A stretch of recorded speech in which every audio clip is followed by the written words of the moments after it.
while. Ben should be joining us in a moment.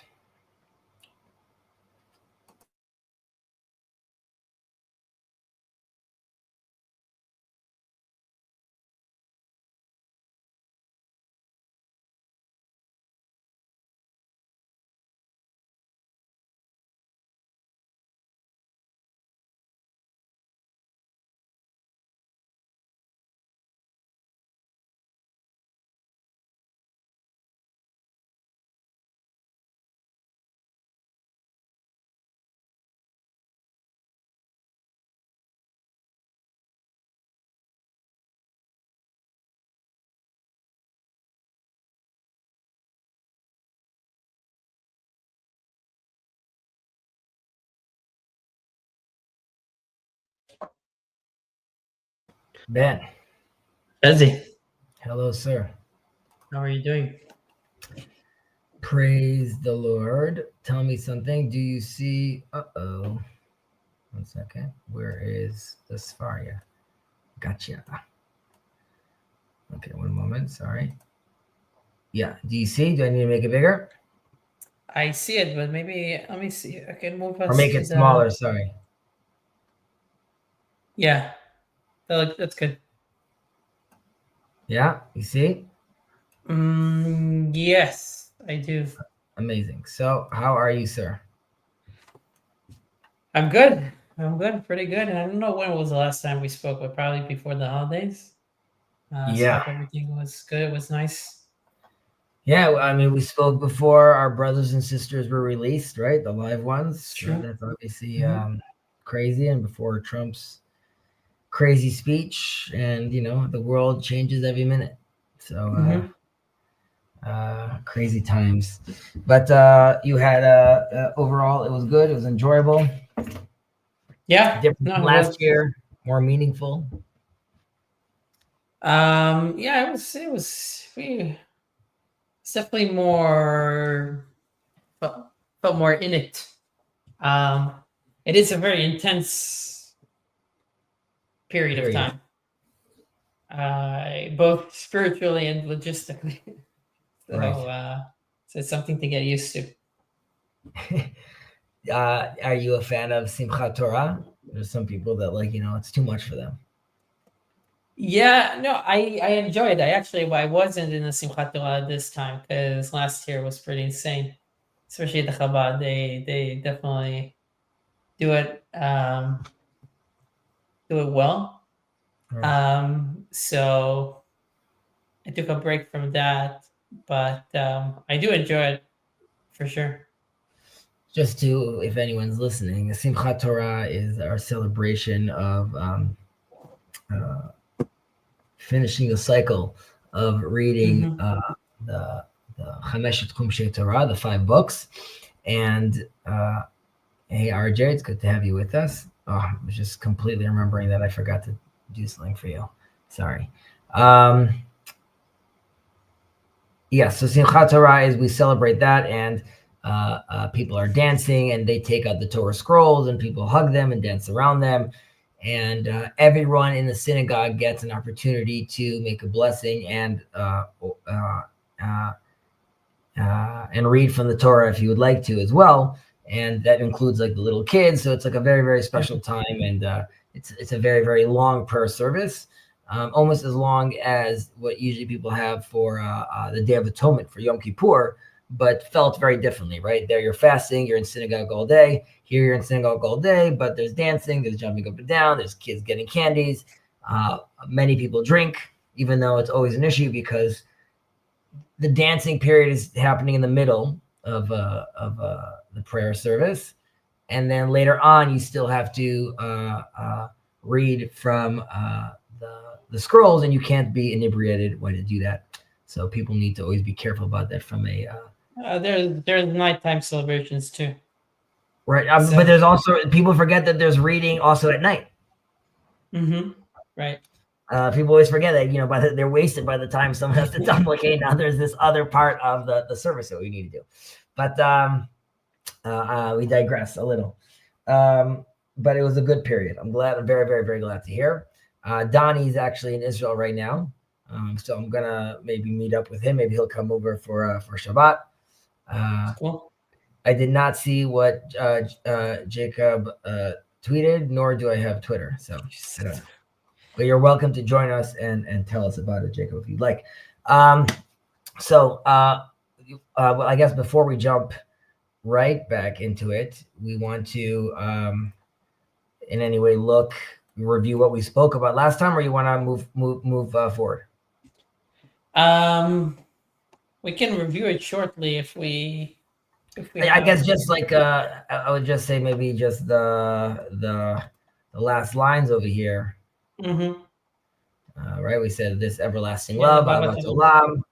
Olam. We did that, of course. We did the Shema. Sorry, why did this jump back? Shema Israel. And why it keeps on jumping for me over here? What's going on over here? Sorry. Okay. Do you see that? Yeah, I see it. I can see if I can. Do you want to maybe try to add it? Yeah, let me see. Sorry. I Yakubim Mugatu. can't- While I Ben can't is say, yeah. but I so want you to see this, Chezi. So It's see it. so beautiful. You would have never guessed Satmar. This is official Satmar Twitter account. Okay. Let me make this bigger. How do I make this bigger? So you see what they wrote? Makira Surim. Matir Asurim.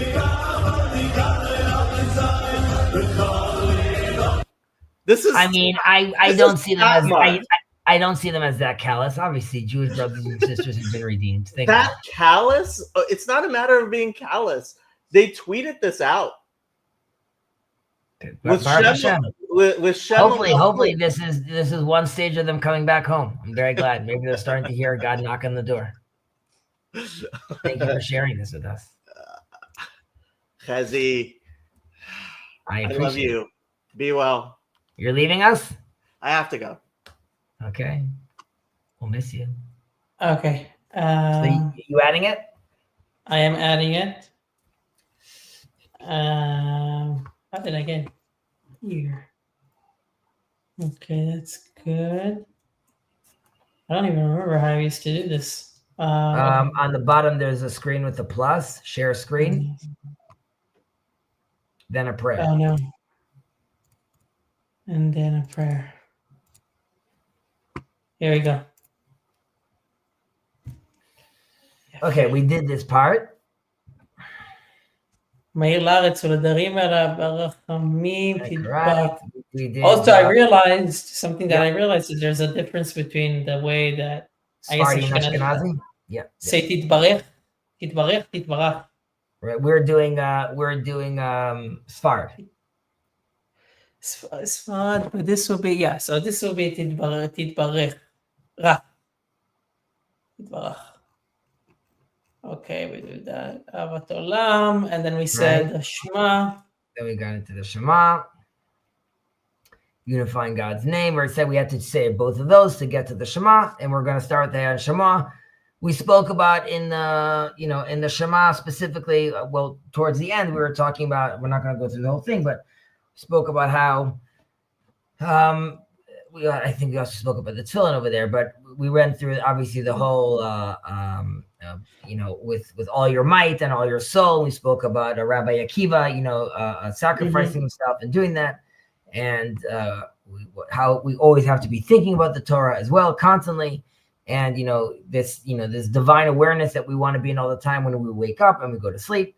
We spoke about tying the tefillin on your hands, right? That this is like a real physical action. We toyed around with the idea, if you recall, of like the sequence, the progression that our sages talk about, that the Gemara gives about levavcha, right? Your heart, which we said would be like participatory knowing, and then we said yadcha, right? Your arm would be the action, the procedural knowing, and then Einecha, your eyes, right? That's so between your eyes would be perception, or so perspectival knowing. And there's your mashkof, there's your doorstep, so to speak. So like it's your environment, right? Which would be like propositional knowing, right? So this is it moves from inner awareness to the outward action, and ultimately there's a broader social impact to these things as well, which we would hope. Of course, we mentioned this idea of totfot bein einecha, right? This idea of it's the lens through which we are looking at the whole world, ultimately. Mm-hmm. And if the Indians have like the third eye, right, the little dot on their hand. So like there's the word itself, totfot. I like the idea of the Egyptian connection, how it connects to the pharaoh had a serpent on his head, right? We spoke about that as well. And the scrolls were buried together with the mummy, right? So we are taking the Torah is in a certain sense responding culturally to is transforming the womb in which it came from, right? Egypt, like the motherland. It's taking the pharaoh's crown and turning it to the phylacteries of the head. It's taking the scrolls that like are around the mummy and turning it to like the living mitzvot, right? Instead of being wrapped in death, we're actually like moving forward in life. And there's the whole idea of the Egyptian bondage in general that we're in, that we are now, we're free. We have this moral responsibility, right? So, that's obviously a focus on the Exodus, which we'll get to in the third segment of the Shema, right? Because we just did the first segment of the Shema prayer, right? We're going to do the second one today, and then there's the third. Maybe we'll get to the third as well. We also played around with the idea of, I think we spoke about this with the mystical interpretation also, that we have the pharaoh's crown. If he was the pharaoh of both the upper and the lower kingdoms, it was a serpent and an eagle. And we said that in the mystical traditions, there's Bina, which is understanding, that's like the upper worlds, and Malchut, kingship, is like the lower worlds. And this is a reflection of the two traditions that we have when we put on phylacteries. Some go according to Rashi, with a sequence of the parchments that are inside the phylacteries, which focuses on like the revealed order of things. And then there's the Rabbeinu Tam version, which his different sequence really emphasizes the hidden dimension of these things ultimately. And now I definitely remember, because I remember Jason mentioned this in a comment, but how Israel in this sense leaving Egypt is the klipa, is the fruit, and inside you have this inner seed that comes out from it, right? This is like we're seeing like seedlings of this.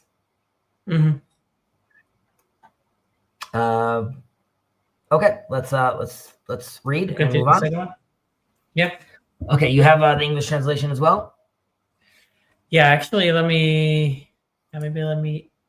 We usually put it. Can you mention the importance of wrapping it around, and the letters that are formed and the connection there? Yeah. Yes. Okay. So when you are what RJ is referring to over here, when you're putting on the tefillin, right? First off, there's a knot in the back, and this is according to the Midrash what Moses saw. There's a deep meaning into that, but maybe we'll go too deep. But I think we'll touch on tefillin a little later on, maybe in the next, I don't know, a little later on. But I would want to open that up more about tefillin in that sense. But the wrapping on the hand specifically has on it, you wrap, and it says on it the letter Shin, Daled, Yud, which means Shaddai, right? El Shaddai. This is one of the names of God, which has its own meanings, but we have that wrapped on our hand, right? Which itself is this declaration that we have. And on the tefillin of the head, there is actually a letter. There is a Shin, right? The letter Shin, that has, it looks like 3. We have it over here. We can actually see Vaya'im Shema, and it will be. So here you can see a Shin right over here. So the Shin has 3. However, on the other side of the phylacteries, Ben, if you ever notice this, you have a 4-pronged Shin. You mean just the fact that it's divided? If you open up a picture of tefillin, you'll notice that there is. I don't know if you could share that, but there's on one side there's on the black box there's a 3 shin, and on the other side there is a 4 shin, and had tefillin. No G. Yeah. That probably got me. Okay. So there you can see over there where it says "Be careful." So you can see there it's a 4. I'm saying, look at the first picture where your cursor's on, or sorry, that's my cursor. 1, 2, 3, 4, 5, 6. The second on the second row, that one exactly. There you could see a 4-prong shin. Mm-hmm. Right. So right. Okay. Exactly. And on the other side, it's 3. Now the reason it's 4 is because we are told that when the tablets are being prepared, right, or the when God is writing the tablets, the first tablets, right, the letters were suspended, right. They're sort of, you could see it from both sides, and the letters were burnt sort of into charut, into the stone. Now, if you would take a 3, right, a shin, if you're engraving it, and like I have a flat piece of here, so I'm going to push the 3 prongs through, right, and when I push them through, I'm left with 4 prongs. So it's supposed to resemble a floating letter and what it would look like if you're looking at it from both sides. So it's a very interesting idea in that. I hope, RJ, that was sufficient. Okay.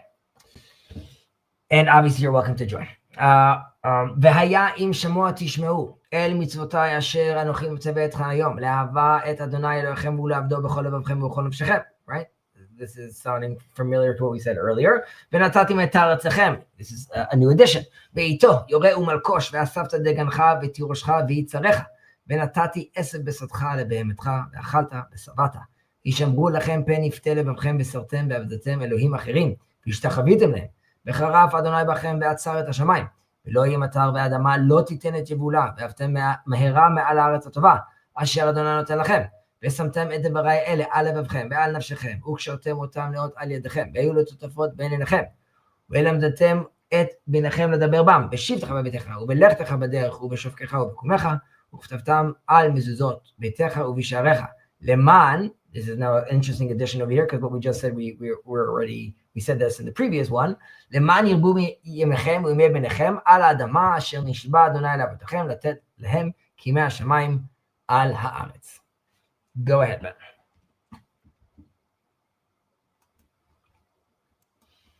And it will be that if you vigilantly obey my commandments, which I command you this day, to love Adonai your God and serve him with your entire hearts and with your entire souls, that I will give rain for your land in its proper time, the early autumn rain and the late spring rain, and you will harvest your grain and your wine and your oil. And I will put grass in your fields for your cattle, and you will eat and be satisfied. Beware lest your hearts be swayed, and you turn astray, and you worship alien gods and bow to them. And Adonai's fury will blaze among you, and he will close off the heavens, and there will be no rain, and the earth will not yield its produce, and you will perish swiftly from the good land which Adonai gave you. Place these words of mine upon your hearts and upon your souls, and bind them for a sign upon your hands, and they shall be for totafot between your eyes. And you shall teach them to your sons to speak them when you sit in your house, and when you travel on the road, and when you lay down and when you rise, and you shall write them upon the doorposts of your house and upon your gateways, in order that your days be prolonged, and the days of your children upon the land which Adonai swore to your fathers to give them, for as long as the heavens are above the earth. Very, very nice.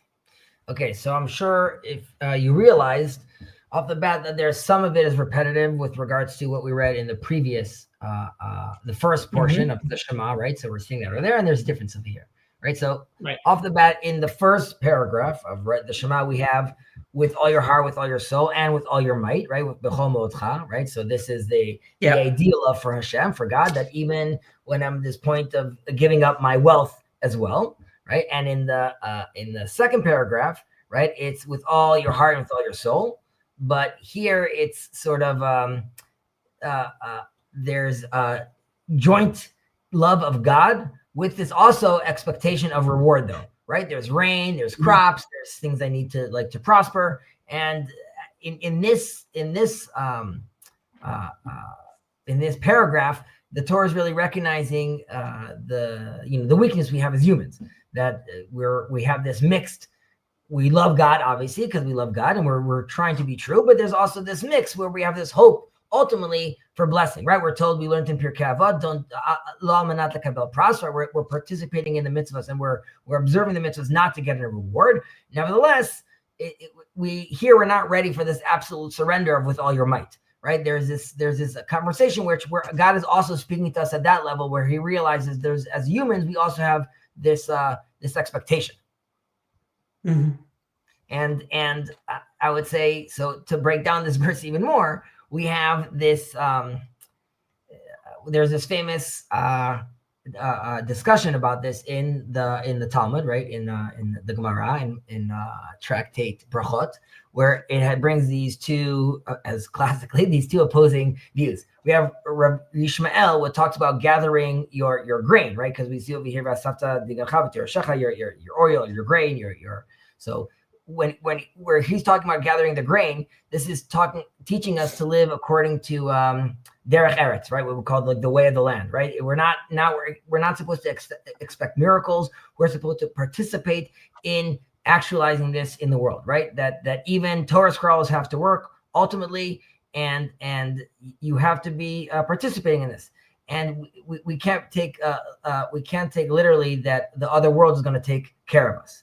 Now, Rabbi Shimon Bar Yochai, right, the famous Rashbi, he has a different idea with this. He says if someone is, in English, it would be if someone is plowing and if someone is sowing and if someone is harvesting, when will he have time actually to participate in Torah, right? And his opinion is that, no, instead, Israel actually needs to be fulfilling what God wants, as in just keeping the mitzvot, and the rest of the world ultimately will end up sustaining them. And this is a verse from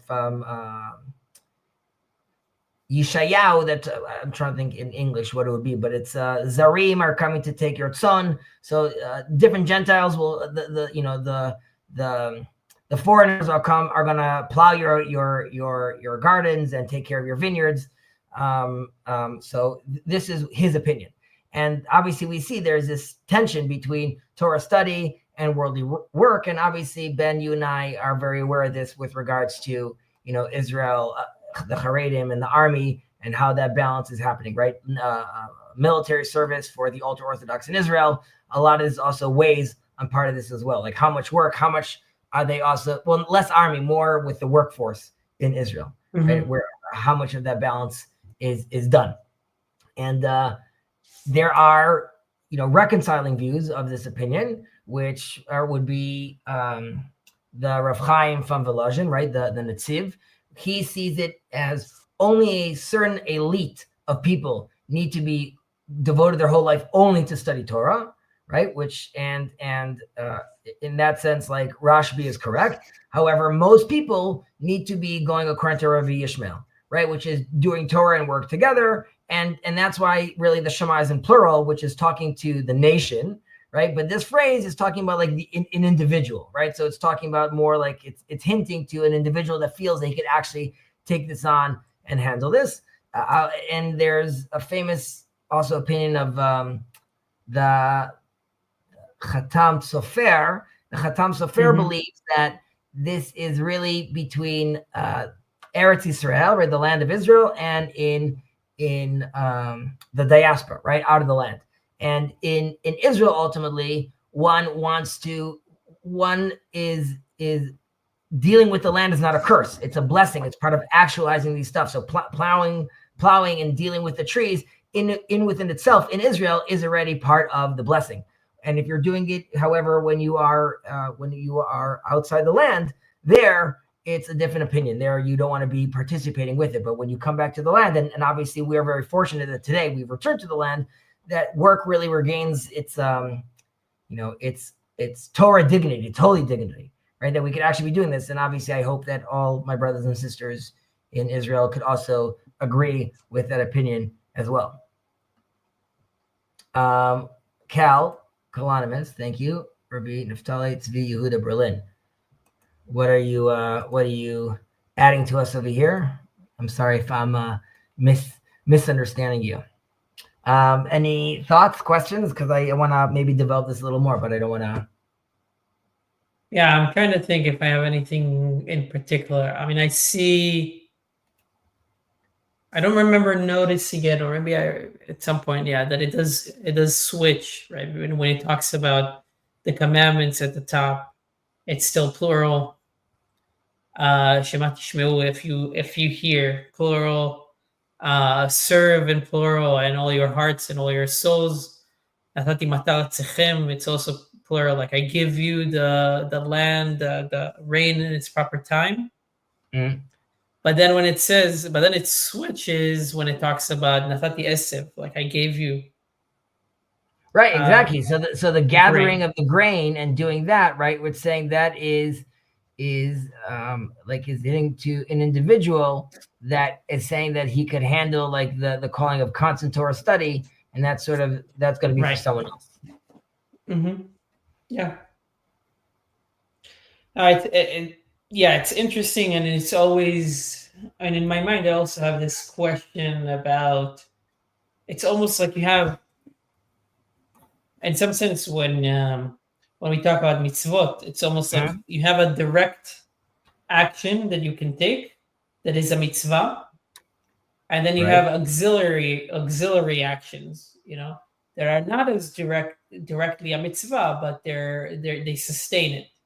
So, but in some ways, it's not like you can just do mitzvot, right? You can just do these very direct, pure actions like studying Torah, and then that's it. It's like the sustaining of it is, at least for most people, is not only it's not a compromise, it's essential. And maybe it's essential in terms of sustaining the society that can also perform this at scale, right? Which is another thing to think about. It's like, as an individual, you might want to optimize for, I want to be as pure as possible in my actions, so I'm optimizing for just doing mitzvot, the purest thing that I can do, whether it's studying Torah or anything else that's particularly that. But I also have my perspective as a citizen or a family member, where I need to think where I can't really optimize just for that, because it's about sustainability. It's also for living. The chai b'hem, I'm saying it's supposed to be experienced at all levels, right? Like I'm saying, that's why the mitzvah is all encompassing, right? Like I'm saying, this goes back to the previous parsha we were talking about, which is, it's really a constant awareness and mindfulness mode that you're in, that in all roads, in all aspects, the Torah is there. The Torah is allowing you to see these things through its own prism, and you're supposed to act accordingly, right? And I spoke about this in the weekly portion review about how part of the issue with happened with the sin of eating from the tree, right? I go into there with an explanation that the nachash really is another aspect of man's psychology, but that's eating. It's the wrong order of things with regards to like taking this knowledge before you really are eating from, like really experiencing life properly, and then there's a proper order to these things. And if you are going around looking at things from an exterior point of view and not from the Torah point of view, you could very easily go into this land of mundane and land of idolatry. But if you're doing things through the proper orientation, then even drinking wine, right? Or like I speak over there about eating from the according to the Midrash, that eating from the fruit was a grapevine, right? That like You could eat it just for wine, or you could use it to sanctify the Sabbath, right? Like, how are you using this thing? I have a. That's not a question. It's almost like I guess a question. It might be for later, but and you're saying something about, and I'm remembering also hearing your Pasha video, right? You need to. They were supposed to eat from the tree of life first, or like that's part of it. Like, okay, first you want to have the want to be able to sustain the knowledge. Is that where you were saying there? So that's the We right we we sequence. want to be able to sustain the knowledge properly, right? But we have to do it in the there's like sort of it's premature revelation ultimately, right? Right, right, right. That's what I'm Yeah, doing over there. yeah. It was just interesting Instead of because allowing life, right, kedusha, sanctity, right, that needs to precede the intellect, right? If he chose knowledge first, right, and that's why it became destructive ultimately, right? So that the right, idea yeah. was that, I'm sorry. I understand that. No, I totally understand that. So then my question is, I don't know if it connects, but it's like in the Amida, your first request is for that, which seems to me to suggest the opposite sequence, where first you want to have a knowledge so you can understand how to What do you mean the sustain it. first thing is dot, though? If you could. Well, in the Amida, in the prayer, right? I mean, you have the introductory, you have the blessings. So maybe Right. that's something that let's see. You have the blessings, but then your first, um, you have the blessings. I don't know how to call them in the proper term. But you have the blessings. Again, Avraham, right? Yeah. Wait, just like to Machir confirm, in Tefillah you're talking about in the Amidah? Amida, yeah. Okay, yeah. Right, and then your first you have chonen adat, right? Giving knowledge, and that is supposed to be like the first. Isn't that like, well, I guess No, it's but not you like necessarily the like first, but you just said there was a whole prerequisite, which was all the Shema, all the things I'm putting myself into this, all the things we're reading right now, where I'm putting myself all into this mode first before I'm going to even ask, before I'm even going to talk, before I'm going to so I'm saying, once I get to that mode, then the blessing is give me knowledge because I'm in the proper order right now, right? Now I want the knowledge, right? The idea is, right, that if Adam Rishon, if Adam would have acted properly, right? If he, the idea is that it also happened on Shabbat, right? He's doing it, he's eating from it too early, and if we properly balance when we did these things, right? Like the wisdom of the Garden of Eden wasn't forbidden forever, right? It just needs to be approached through the gateway of holiness. Now, during prayer, we've already put ourselves through this whole gateway with Yotzer Or, right? The Arenic, the Agentic, then the Shema, the unification.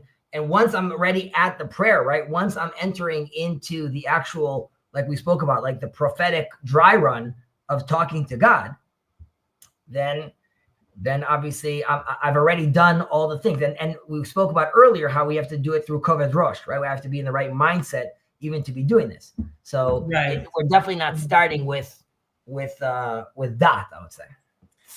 Yes, not yeah. In the bigger picture, right? Yeah. I mean, yeah. That's why I brought it up, because in my mind I was kind of trying to think about. I see. By the way, Cal, you're saying it's Rav Naftali Tzvi Yehuda Berlin, and you said I said Rav Chaim from Volozhin, and in that quote, maybe I misquoted. I don't know, but thank you. If I did, I'm sorry.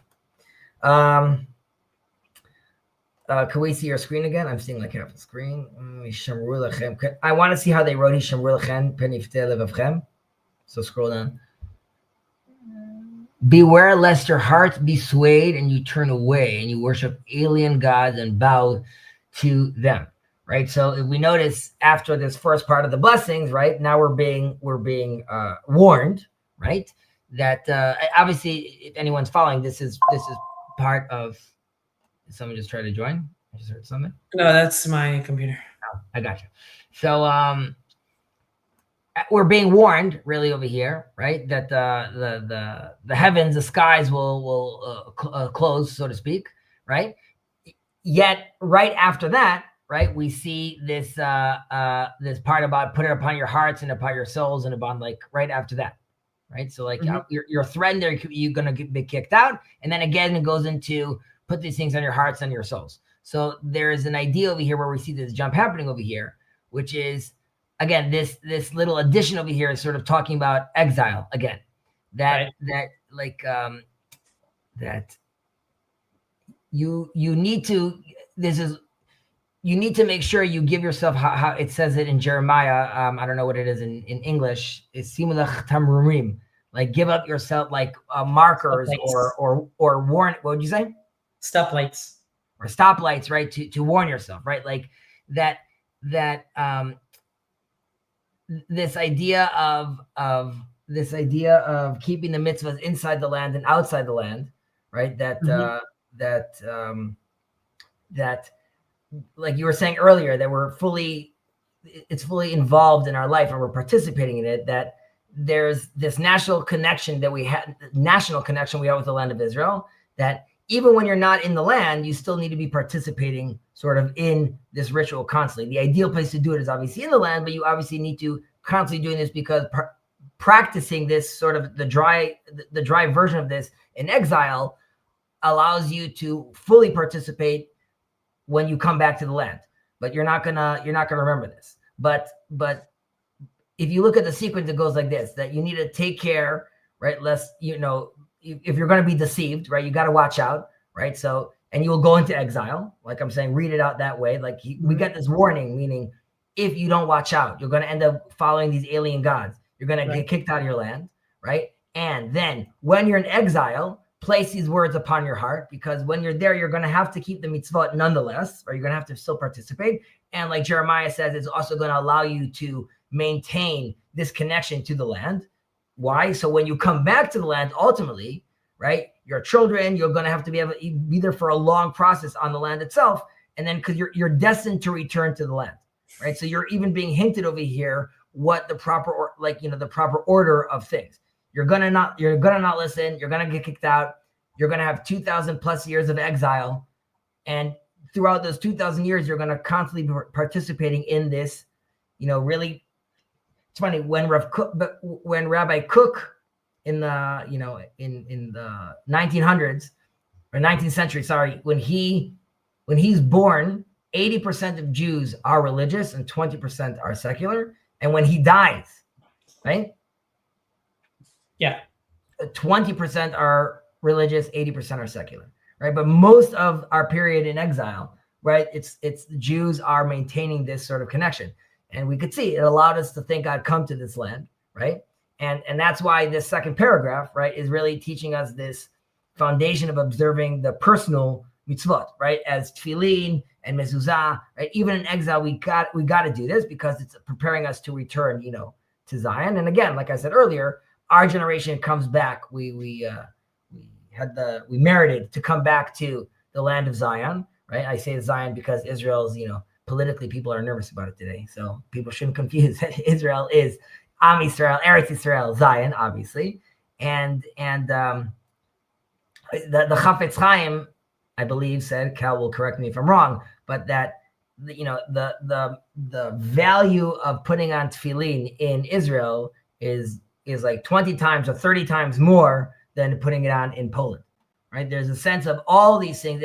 If the participation in prayer is a dry run for prophecy, participation in mitzvot in exile is a dry run for doing mitzvot in the land of Israel, where they're ultimately supposed to be expressed, right? So that's not like, I'm not trying to give you a hard time for being in exile right now, but you're the way obviously it's supposed to be happening is here on the ground. So that's why when I said earlier when we were reading this, there's a repetitiveness to this for the first paragraph, because really this is letting us know, again, we're not going to listen, the repercussions of having of that, and then coming back to the land and participating in these things again. And that's why these mitzvot of, like we see over here, of the tefillin and the mezuzah is allowing yourself to build this framework that will constantly remind you of what you need to be doing until you come back to the land. I think we still have time to start maybe some of the tzitzit.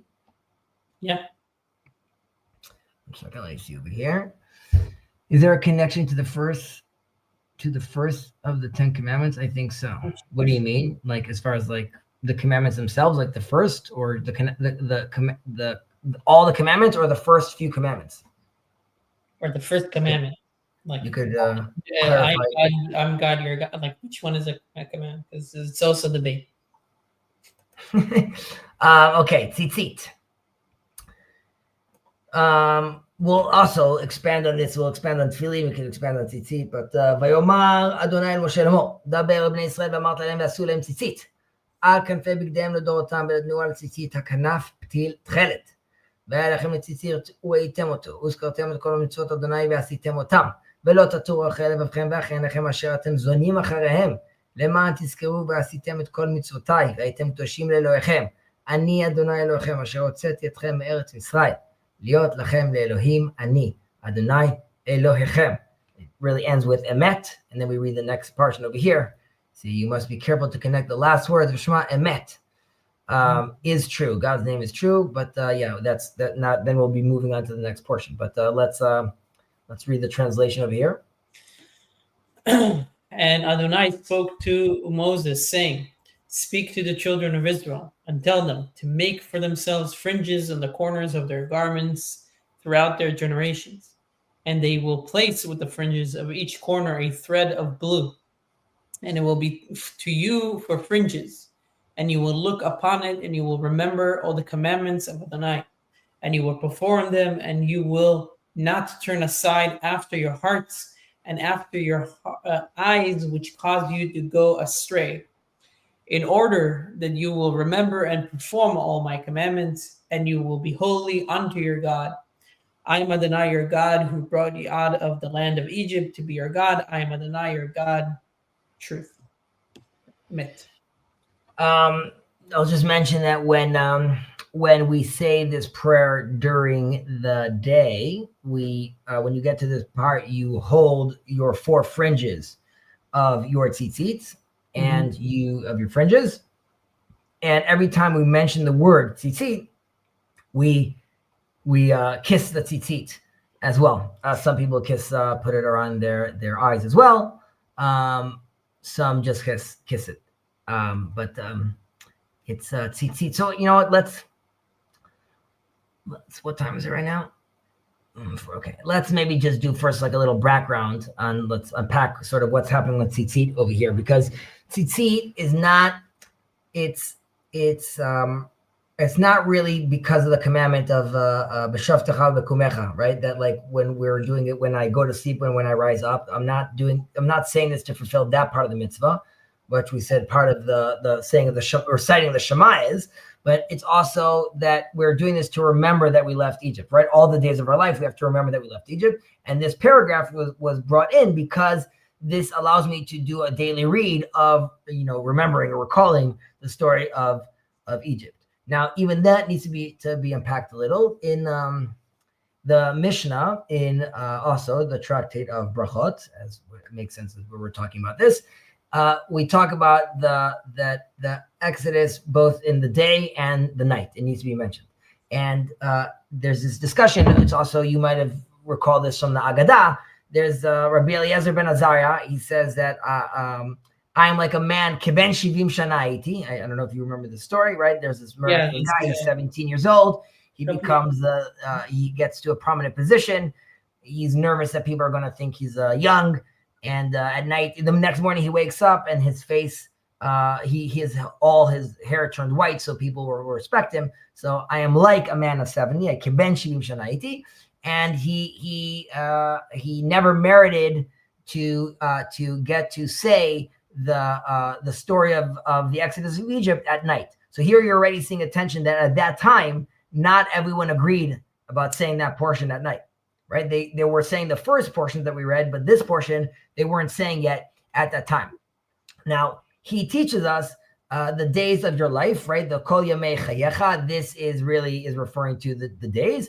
And all the days, there's Yamei Chayecha v'Kol Yamei Chayecha, right? All the days of your life is really talking about this also includes the night. Now, in the Gemara, of course, some of the sages interpret this differently, right? There's a classic dispute, and they're saying that one is talking about this world and one is talking in the days of Messiah. And this is what's behind this debate is really that Ben Zoma is brought in, and his view really that during the Messianic era, the story of Egypt is not going to be mentioned anymore, the Exodus, because we'll be in such a great place of the Messianic time. It's surpassing this redemption of Exodus, and like it's a whole new level, right? We're returning to the land, and there's no shiabud malchuyot, the end of foreign dominion on top of us. Right now, the way the sages see this though is that the Exodus still needs to be remembered, but the future redemption is going to be even greater than this, and we need to realize that the message for obviously today in our life is that we have to learn to see the sanctity of our own time, how the miracles that we're experiencing today, I'm sure Jacob will disagree with this, but the miracles we're seeing today are folding in front of us, and we should stop to recognize this. But I digress from tzitzit, and I do want to go back to tzitzit with regards to it's how it connects also to this national connection, right? And really, every nation has its own identifying garment in a certain sense, and tzitzit is our national. Not only are we connecting to our national homeland, but there's also like a distinction over here from other people, and it's really this badge, I would even say that we're wearing in the portion of Lech Lecha that we're speaking about Abraham going to the land of Israel, the land of Canaan, right? So there's this verse where Abraham is telling the king of Sodom that he's not going to even take a thread for like a sandal strap, and showing that he's separating himself from the values of Sodom, right? That Abraham's very different in this, and the Midrash connects that because he said that he wasn't going to take even the string or the strap, that this is why we were gifted tzitzit, right? So we see that we're already being distinct, and creating this difference between us and the nations is starting with this physical expression of our identity, right? So there's like this, I'm sure we'll get into Tchelet as well as we move on, but it's very interesting to look at it that way. And I would say that even technically, tzitzit really only applies halachically on a four-cornered garment, right? But which was once common, I would say, like obviously in ancient cultures, and we still see this obviously in Saudi Arabia and things like that. But I would say even today, we see that, beyond the letter of the law, Jews are always expressing this love of tzitzit. Jews are always wearing tzitzit in the morning. All my kids wear tzitzit in school, even though they don't have to be wearing tzitzit. And Jacob loves quoting this all the time, how, from Zechariah, that in one day, 10 people are going to hold on to my fringes and things like that. So, this is... this, I would say, is representing the spiritual magnetism that tzitzit has. It's like this divine symbol. I realize that I said that you don't have to wear it. There are some that say that you do have to wear tzitzit even on like a shirt. There's like upper corners, like I have on my collar over here, and bottom corners. But the Beit Yosef disagrees with this. Says there isn't an obligation. If we're already talking about this, I'll mention also, again, from a halachic point of view, there is a debate with regards to the fabric. Is it need to be wool and linen, right? Which is sort of like what I wear, which would be more, let's say, in reminiscence of ancient times, or this is according to the Ramah, you could be wearing, synthetic stuff, modern stuff, and it's all valid as well. And it's also, it shows why it's important, because a lot of people they don't have to be wearing tzitzit. Yet, right, because if you're not wearing a four-cornered garment, then... Yet when they play basketball, they all rely on this opinion, and they wear like a mesh tzitzit. Now you could be like, just take it off. You're going to sweat in it. Like, no, I want to still wear it, even though I'm participating in this hot or sweaty activity. I know I don't need to wear it, so I'm going to lean on, let's say, this other opinion, if I want to, or let's say the quote unquote more lenient opinion, which will still let me participate in this mitzvah. I'll also just mention that, we even see it in today that like Israel has a huge boom in many people wearing tzitzit, even if it's, I mean, predominantly secular people in Israel or traditional people in Israel are now wearing many garments with tzitzit. All the soldiers requested tzitzit when they went into the army as well. And just to take this into consideration for a moment, Israel sent 400,000. Again, there was a massive request for tzitzit, right? For these garments, for these fringes in the army, right? Tons of soldiers, secular soldiers were all asking for this. There were roughly 400,000 reservist soldiers altogether. I mean, soldiers altogether, including reservists, that joined the war since the beginning of the war.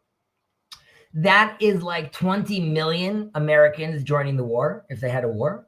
And that would be like 5 million more Americans that fought in World War II. Mm-hmm.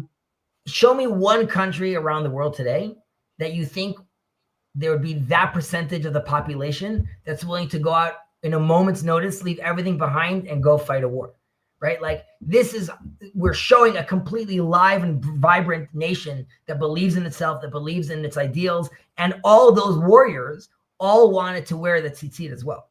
And think of the message that means as far as like the meaning that these people have in the life and the things that our nation has. And like, it's a reminder to all the West. It's a gift. It's a reminder of what bravery looks like, of what meaning looks like, of what having belief in your country looks like as well. So to me, again, this is like a huge indication of sort of like prophetic times. But I understand people need to be careful with these ideas as well. I would even mention that. Sorry, you have any comments or things like that? I see like I'm on a roll over here. No, I'll let you continue. Again, this is Ben's channel, and sorry, not Ben's channel. This is Jacob's channel, and Jacob is not a Zionist. You could ask him what that means, but I'm just clarifying that as well. This is my own opinion. I would even say though that again, this section that we're talking about over here at tzitzit, right, is, if you notice, it actually begins with these expressions of speech and hearing. Right, that he's saying, speak to the children of Israel and tell them. Right, so we see over here, and only afterwards do we see this visible thing that happens of tzitzit. Right, so I would say that this is, and we spoke about this in Ethics of Our Fathers about the Hebrew logic of hearing before seeing. Right, so there's the Aristotelian view, right, of sight, of the aesthetic, if I'm looking at things, of these ideas and these images, right? So I see, and because of that, I understand. And the Rabbi Nazir, the Rabbi Cook's student, had to talk about a lot about this, how the nations of the world are dominated by the visual logic, and Israel has this, he calls it Shema'it, right? There's like the how do you say hearing auditory, the auditory logic that I have, right? So Shema Israel, hear, or Israel, right, is I'm hearing, right, is to hear is really to believe, it's to internalize. And by hearing, I'm really, there's an ava, a humility to it. There's there's like a patience, right? And a vision is more like there's a control. I saw it, I understand it, I know exactly sort of what's going on.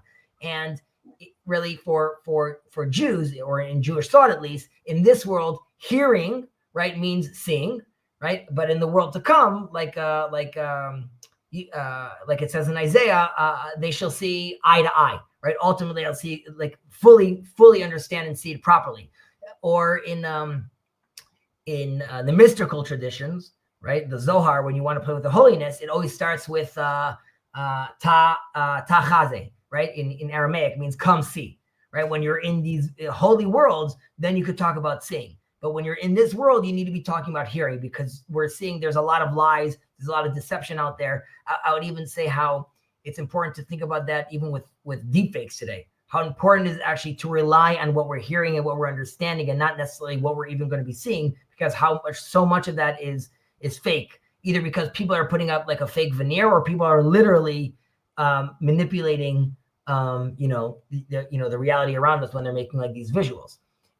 And again, this is not to take away from the visual, right? The temple obviously was Noyo Shel Olam, right? This was like the beauty of the world, and clearly it's about sight, it's about the aesthetic, right? But it's all happening inside the bounds of the Torah, right? We spoke about this a lot of times, like even idolatry over there, right? So Right, for a purpose. exactly, it's all for a purpose, right? The beautiful chest plate of God doesn't care that the about all the gold elements in the tabernacle and the temple, but there's a sense where if it's being sanctified and humans appreciate it, obviously there's something to that. You agreeing? I see like a face of maybe like you're doubtful. Maybe you want to throw. Yeah, I mean, and some of this, I mean, is new insights. So I'm kind of taking it in.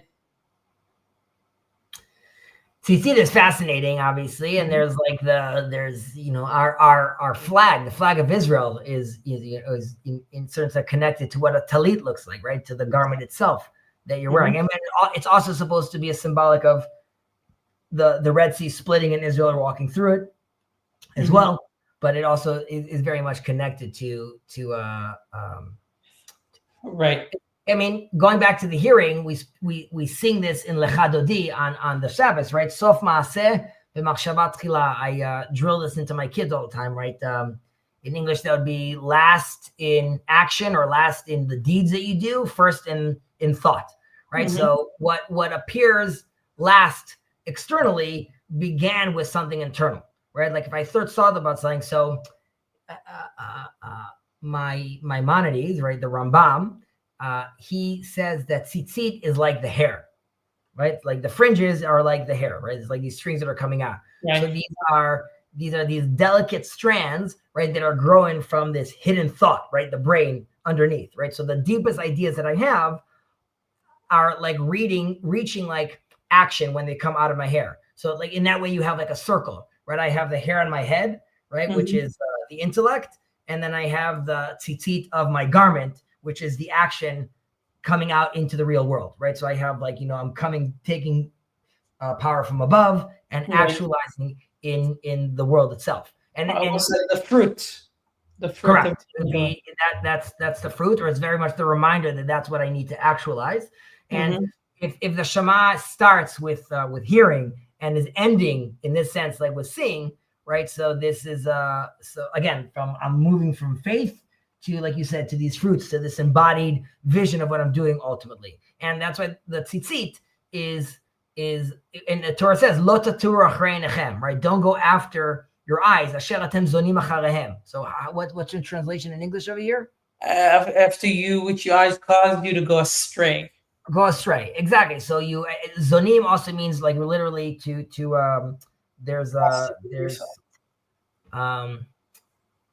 to liznot is what is going prostitute on? yourself. Right, but not to a prostitution, but being unfaithful, basically. Right, I'm leaving. I'm entering in this like unholy union in that sense. Right. Yeah. So really, and this again is stressing how our mission of Israel is to unite our inner intentionality with the outer action. Right, and ultimately to reveal the divine unity, right, within the physical world. Why it's so difficult for us is, we on one hand we've had this 2,000-year exile Torah, and like I said, we've been practicing so we can get to this point of practicing it in our land, right? So that's a big part of the tension right now. We're back in our land, and how do we do it? How do we do it as a country? How do we have this Torah? How does it manifest? Like, how do we update it? All these issues that we have, even like, it causes a lot of tensions. How do you enforce it? Secondly, I would say even more importantly is that, we lost the land, which we got back now again, and we're getting back. The other thing is we lost revelation, right? Like the second the Torah stays stagnant, at that moment, we lose revelation as well. Like we lost Sinai at that point.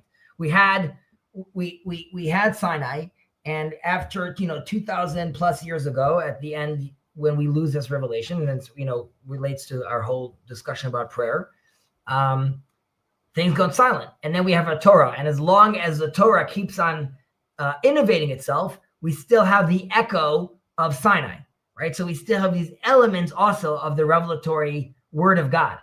Once the Torah gets stagnant, though, even though we're doing it to preserve it, right? People are very nervous, a slippery slope, what's going to be, which I totally respect and understand. We don't have to fully unpack that argument. But once it gets stagnant, you're cutting off revelation, right? It's not a growing revelation. It's not moving.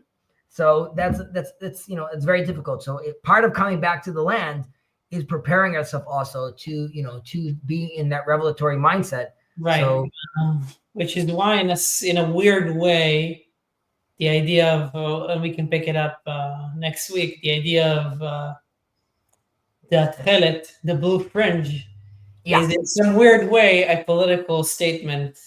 Like not only an halachic statement that somebody says, I agree with the halachic position that it's important enough and it's close enough, but it's also almost like political, because you're saying, we're actively searching for something to do better, even though we lost it in a sense in our tradition, but we're reconnecting. Right. So we'll get into that. I believe, if I recall correctly, Rabbi Shirky said in the past, someone asked him why he doesn't wear tchelet, because he says, I believe that the tchelet that they located, right, the blue color, is indeed from we found the proper source. So why doesn't that wear it? He's like, when the rabbinate of Israel decides that that we should wear it, then I'll put it on. There has to be this agreement of it as well. The new chief rabbi of Israel, right? Whereas recently, who just voted, actually wears the blue fringe and speaks about it as well. So even there, you're right. There's a political element to what we're saying, which is we are manifesting this. We are doing this. We're going on. And I believe that is also what God wants us to do. It's, we got to step up. It's not, and this is a discussion Jacob and I have all the time, right? The temple is not going to fall down from the sky. It's a joint effort between God and us. If we need to prepare the vessel, we need to show that we want it. There's these signs that are going around Israel right now. It looks like your classic street sign in Israel. You could imagine, let's say, the colors you see on the highway of that green or that brown sign. And it says in it, there's a picture of the temple, and it says Lehar Beit Hashem, to the Mount of God, right? The mountain of God. And it just means, it's just basically saying this way to Jerusalem. But seeing it is I would say consciously, it's preparing ourselves, being do we dare to imagine one day what it would look like to see street signs that look like that? And there's a sense which is that's what it would look like. It would look like a modern day street sign that's showing you this way to the temple. And if we want to build the temple, the first step would be, can you even imagine what that would look like? Do you even know what a street sign would look like? You don't even talk about connecting the internet in the temple. I'm talking about, do you know what a street line would look like? So that to me is, these are seedlings of a conscious change of what is it, who we are, and what is it that we want, right? And I really think that's the only reason we even have a reason to be in this land. If we don't want those things, then we're colonizers and we should leave. But if we want that thing because we believe that through that thing, all the nations of the earth will be blessed, and that our Palestinian brothers and sisters, or specifically our Arab brothers and sisters, will be able to share with us, and even including living in the land, right? The foreigner that's living in the land. The Torah talks about this and stresses this all the time. There's nothing more Israel than Hebron and Judah and Samaria, or the West Bank, what they call that's where Abraham is. That's where the stories are all happening.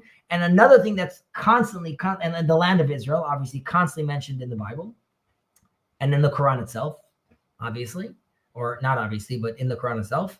But what's also constantly stressed in the 5 books is the foreigner that's going to live inside your land, and how you have to love him and treat him. So the tension, it's a feature, not a bug, are us needing to deal with the Arabs in our land. The fact that they're our cousins, and the fact that they're the foreigner, all of this has to happen, which we need to see ourselves as Israel, and they need to see themselves as Ishmael. and we need to, there's a lot of reconciliation that needs to happen so we could truly understand who we are. But ultimately, it's all for life and all for blessing. On that note, Ben, I bid you adieu. Thank you very much. Thank you. Take care. Next week, we'll keep up. Well, we'll continue. It's good. Catch you later, dude. All right. I'm on for a few more minutes. If someone wants to jump on, they're welcome to. Someone wants to talk Israel and a little politics, I can do that as well.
If you have a question, though, Eric, you're welcome to type it in, and if I could assist with any sort of answer, I'll be glad to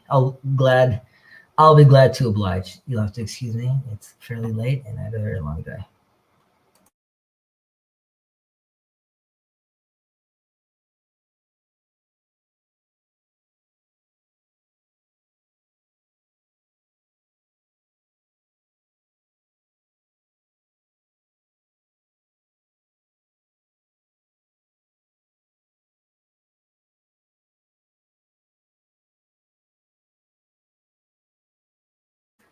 How do you see the ability to separate the Arab peoples of Ishmael from the false religion of Islam in that coexistence? Oh, very tough question. But part of it, I think you could see in Saudi Arabia, and that's why we're living in such prophetic times.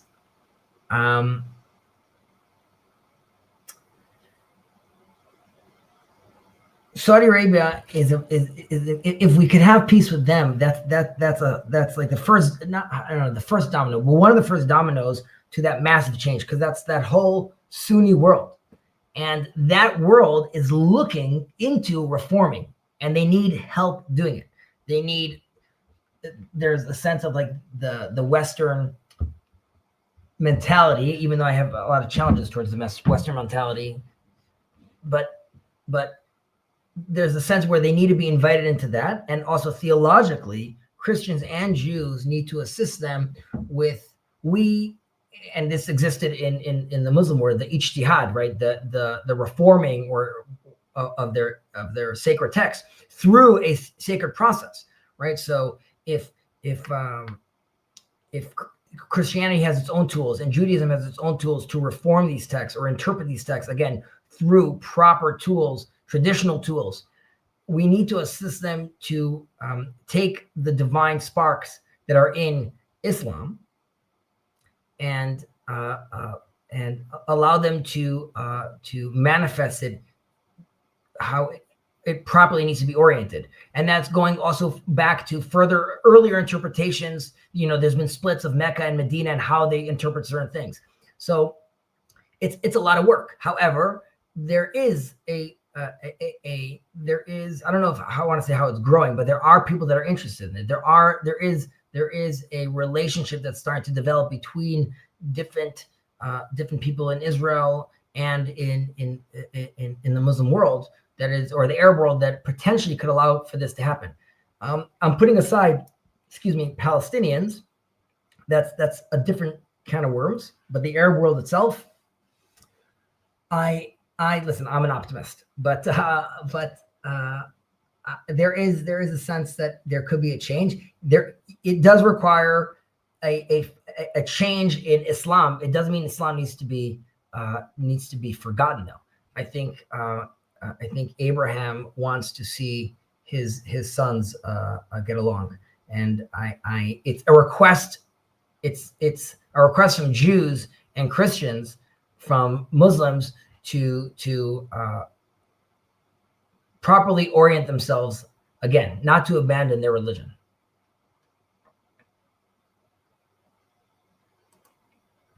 How can they reform past something so foundational as Muhammad being Allah's messenger and the best for men? Right. So great question. So there could be an understanding again that in Islam, Jews have their own Sharia of 613, and Christians have their own Sharia of, let's say, the Noahide laws with Greek toppings and flavor above. And there are the basic tenets that we agree upon. So there could be a sense where others are accepted. Now, then we have to ask, how do we interpret Muhammad as being like the last prophet? It could be seen as the last prophet as in a universal version. That is sort of like another version of expressing a connection to God, right? Which has it has its own flavor. Again, it needs to be reformed, but it's not necessarily denying Judaism or Christianity. Rather, it's offering another, maybe like a more universal version of worshiping God. There's a good article or paper by what's his name? Abramson. What's his name? If you send me on Discord a reminder about this, I could send you a link. But he gives like an interesting breakdown about this. Yeah, listen, it's difficult, but I think this is, at the very least, this needs to be the language that we're offering, right? It's not that we can't. It's not that we can't fight. And that's why Trump's speech in Israel was so crazy. This is, for all intents and purposes, the king of the free world. And he, first of all, starts with gratitude to God, right? That's how he starts his speech, which is crazy. And again, the God of Abraham, Jacob, and Isaac. That's how he spoke about this. And I understand that there's someone writing the speech and there's political motivations also behind that. Nevertheless, that is still the language that is being used. He mentions in the speech that it's the people are hungry for God and it's the time for God, which is incredible. But he speaks about how this is a place where we could connect with all these Arab worlds. So, it's very hard for us to know how these things end up happening in real life. But in 2 years ago, who would have imagined that we'd be in this position today? Where peace with Arab worlds is not necessarily some fantasy. It's actually potentially in reach. I just haven't seen anything sourced to Muhammad that isn't lifted or misrepresented from Judeo-Christian. That is true. That again, that doesn't mean. And there's two narratives to this. It could be not true, but I don't have to deny it. At the very least, I don't have to deny the possibility that the Arab world had a prophet that had his own words to teach them, and that was relevant for them. It's not relevant for Jews. It is relevant for them. And I would say the Quran itself speaks about this in different surahs or in the Hadith, which talks about different verses, how, Muhammad says that if you have doubts with regards to what I'm telling you, go ask the people that got the book before you, and how they're supposed to participate in their own thing. And as long as they're doing that, then leave them be. So again, it's which verses are we focusing on, what their interpretations of those verses are. I understand that that's a minority of opinions, but those are the ones that we should be talking about. Those are the ones that we should be promulgating, that we're interested in dialogue with.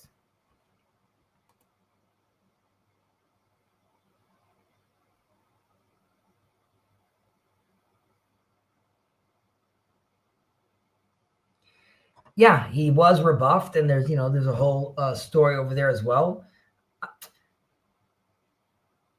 I want to, the prophets, there are different visions of the prophet. I'm not saying it has to happen this way, right? That Ishmael comes back into the tent. We see this in the scripture. There is this tension, obviously, between Ishmael and Isaac. And Ishmael is kicked out of the house, as you know. Whole crazy and beautiful story over there as well. But according to the Midrash, after Sarah dies, Abraham becomes extremely sad about this. And Isaac says, Dad, go back home. Go get Hagar back. Bring her back. And she brings her back with Ishmael. And Ishmael realizes then that it was never this hate. Isaac never hated him. There wasn't this tension, this rivalry that he had to be nervous about. And then when his father dies, Isaac and Ishmael go to their father's tent. But Isaac goes first, and then Ishmael goes in. And in a sense, it's a recognition by Ishmael about the order of things, or the hierarchy of things. And Ishmael, like the blessing that God gives him, is universal, is there to promulgate God's word, and he's been doing a fantastic job, right? There's billions of Muslims out there, and that's fantastic. It's the way, how it happened, how it's been interpreted, and also how it's been participated in. Like, there's a lot of ignorance, unfortunately, in the Muslim world, and not, I highly encourage I often talk about this, the workers on the work sites that I run, their prayer rugs, they should have something nice. Don't have a piece of cardboard, and don't pray in the middle of the construction site. Move to a side room. Take yourself seriously. You are the sons of Abraham. So what I'm offering is a path. I'm going back to the prophets. When there's different versions of the prophets, the Talmud talks about, you could see these as different routes, right? These could be like sort of like different timelines, right? Depends on our actions, right? Do we repent properly? Do we get to such a lowly level that we need to be redeemed? Do we fully manifest ourselves properly, and then we are deserving of being redeemed? But are we doing that together with our Christian brothers and sisters? Which is why I'm very vested in this community, right? Because I'm looking for my brothers in the field.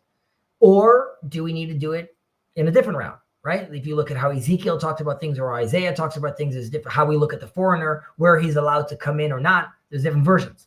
So what I'm saying, if we want to try to do it with everyone coming into the tent, then our language needs to be one which sees the divine sparks in Islam, and in what in its best, in its best day in the sun, give it its best day in court. So I'm willing to dialogue with someone who wants to dialogue in that language with me. If it's all war, then obviously there'll have to be a different route that needs to be taken. And then then that religion, which potentially had a holy origin, could be corrupted and could, disappear.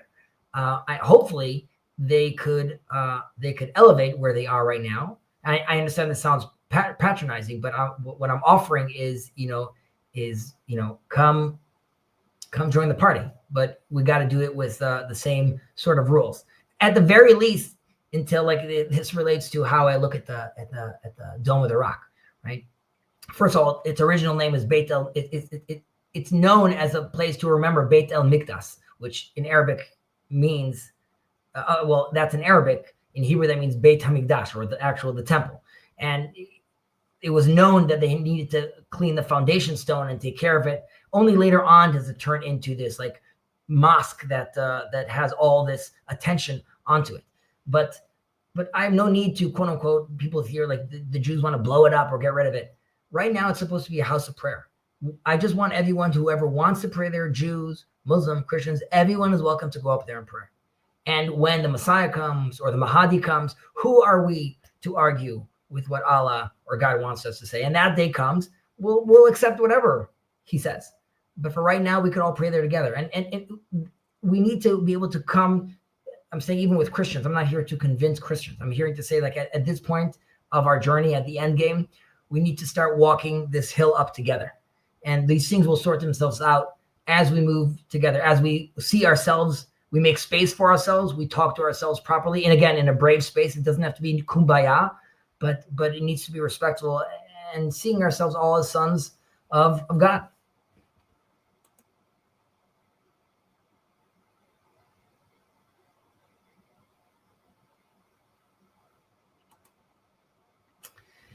Yeah, again, this is where we need to at least create a space where this conversation could happen. And before October 7th, it was a little easier. After October 7th, it becomes more difficult, but now even more so, we need to be talking about this. We need to be pushing this. We need to be pushing this. We need to be explaining that this is a possible route. I would love if Israel did it more explicitly.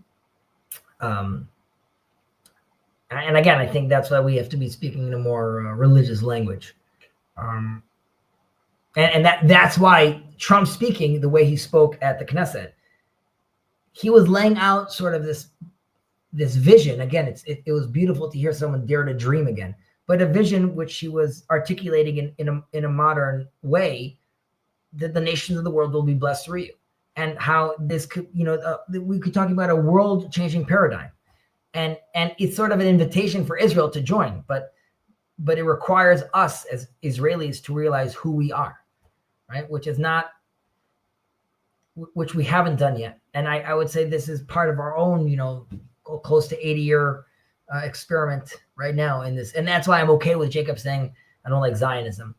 I agree with him that the secular state of Israel is only a vessel or a stepping stone to something greater. That doesn't mean it means it itself needs to manifest into something holy. It requires the tools and the exoskeleton of politics. Now, how that proper blend happens, that is a very big responsibility, and one that we're trying to figure out now. The CJC3 is responsible to maintain secular and openness because our creator can take consent. We don't know if we don't. This is not a rule. History sure seems to say that as. I know, but now I feel like we're at the end. We're at their end game right now. The Muslim world, even the Christian world, needs to deal with the state of Israel. Why did these people come back? Why did the Bible become alive again in 1948? What does this mean theologically for Ishmael? What does it mean for the Christians? Or I'll use the language like the archetype language of Edom. All the brothers need to come together. And I mean, you can't write this stuff up, right? And the brothers are having the conversation, right? The Arab world, America, Israel, all this attention on what's happening over here, right?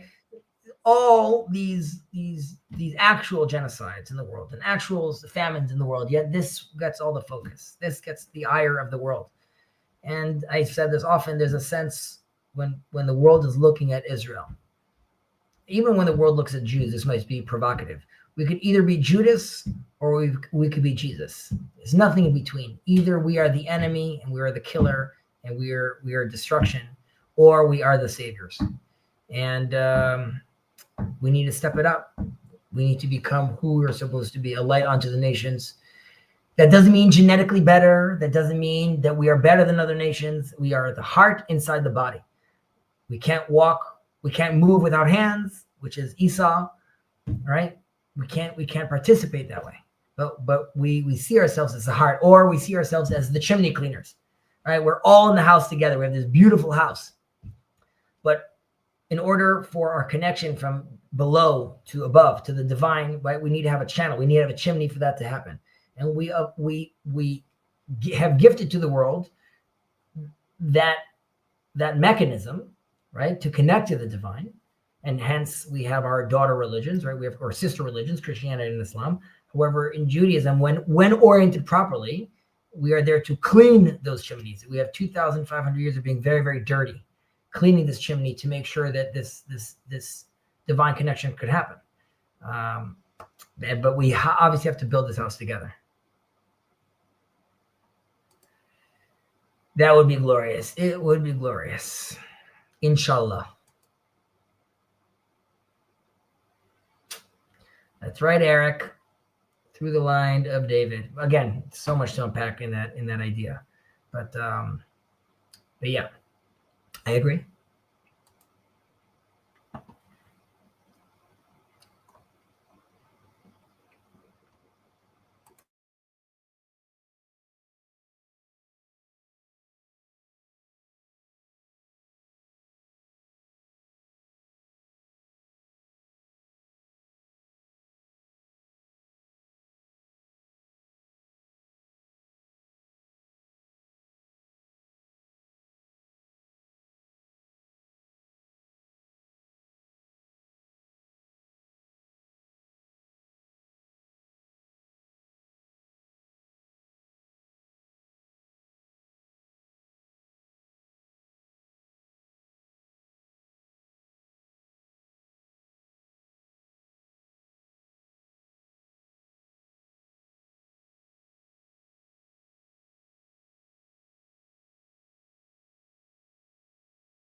Eric, I don't know if you are making a little plug to the 3 people or 4 people watching, but Eric, if you are enjoying this language, you might enjoy the weekly portion review videos I do on my channel.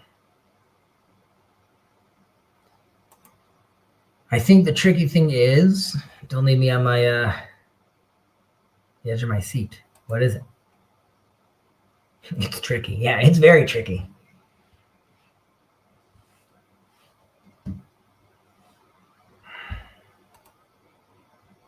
There is a truth, and we all need to submit to him. But being human, we're going to find that exceedingly difficult. Yeah, but I know you're saying that, Eric, but think about it. Between Christians, Muslims, Jews, I mean, Jews is nothing, but Christians, Muslims, and out you go as far as even, let's say, some of the Eastern religions ultimately also recognize the oneness behind all things. Basically, every tongue has sworn and every knee has been bent. Not every, a large majority of the world has recognized the master of the universe, which is crazy. So, like, you know, how do we look at these things? I know this is like a Steven Pinker attitude, but like I could zoom in and look at horrible things. I could zoom out and be like, how far we've come.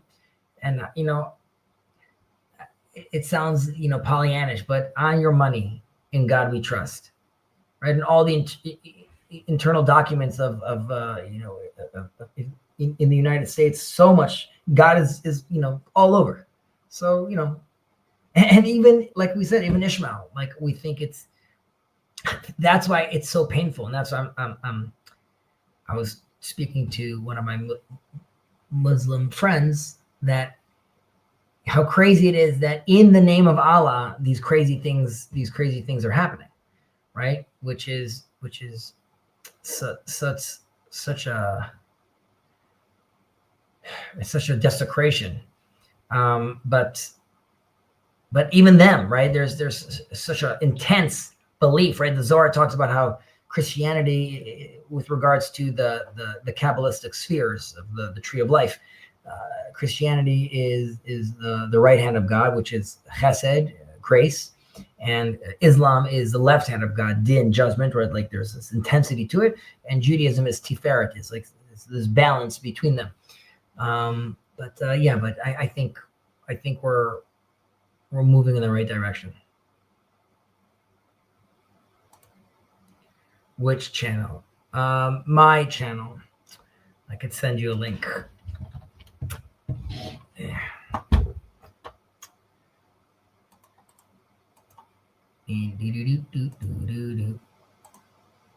This channel.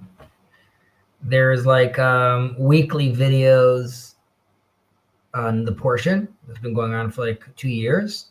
So there's cycles of them, and then there's the live videos, which if you go to the live, you'll see there's like series of different things that we've done there. And I don't know for sure, but I think that's where the childlike pose of knowing God knows, and I probably can't do that.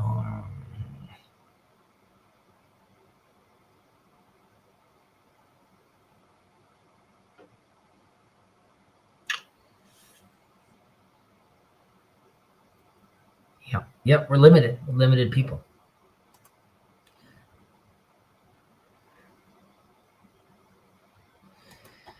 Yes, and that's why, again, I'll mention that, you know, I'm speaking, you know, I'm a messianist, and it's very hard for me. Again, there's verses I could look into and things that the sages have spoke about that I could quote that they would, you know, I could show a nice presentation of like why it's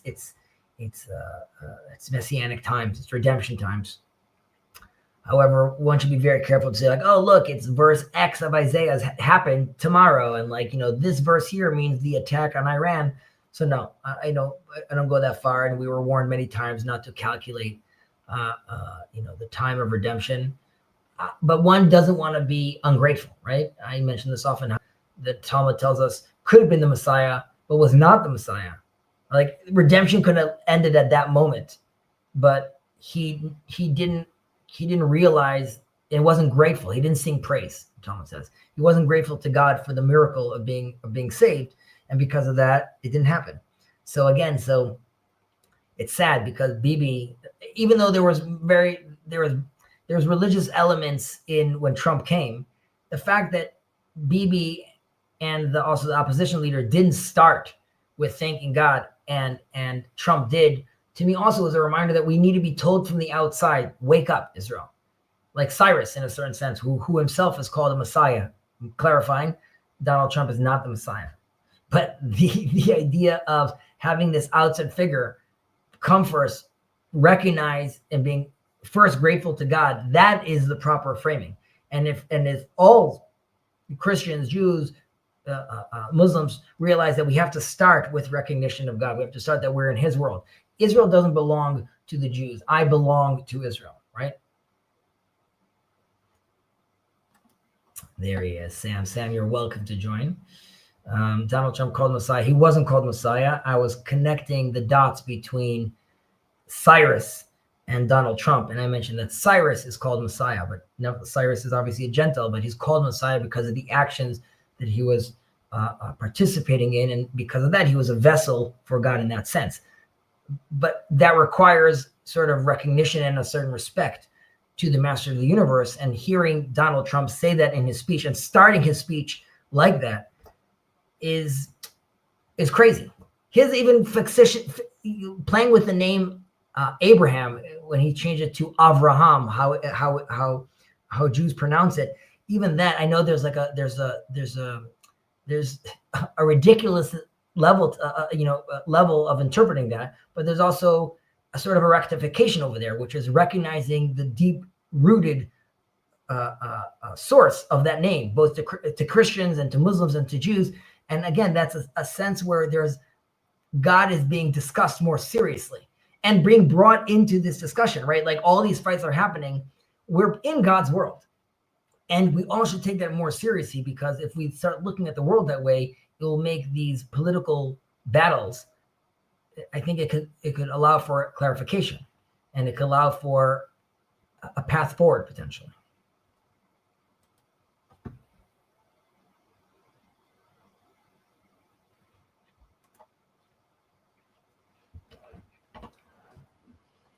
It was a crazy speech. Again, like it was a very emotional day just because the hostages were being freed.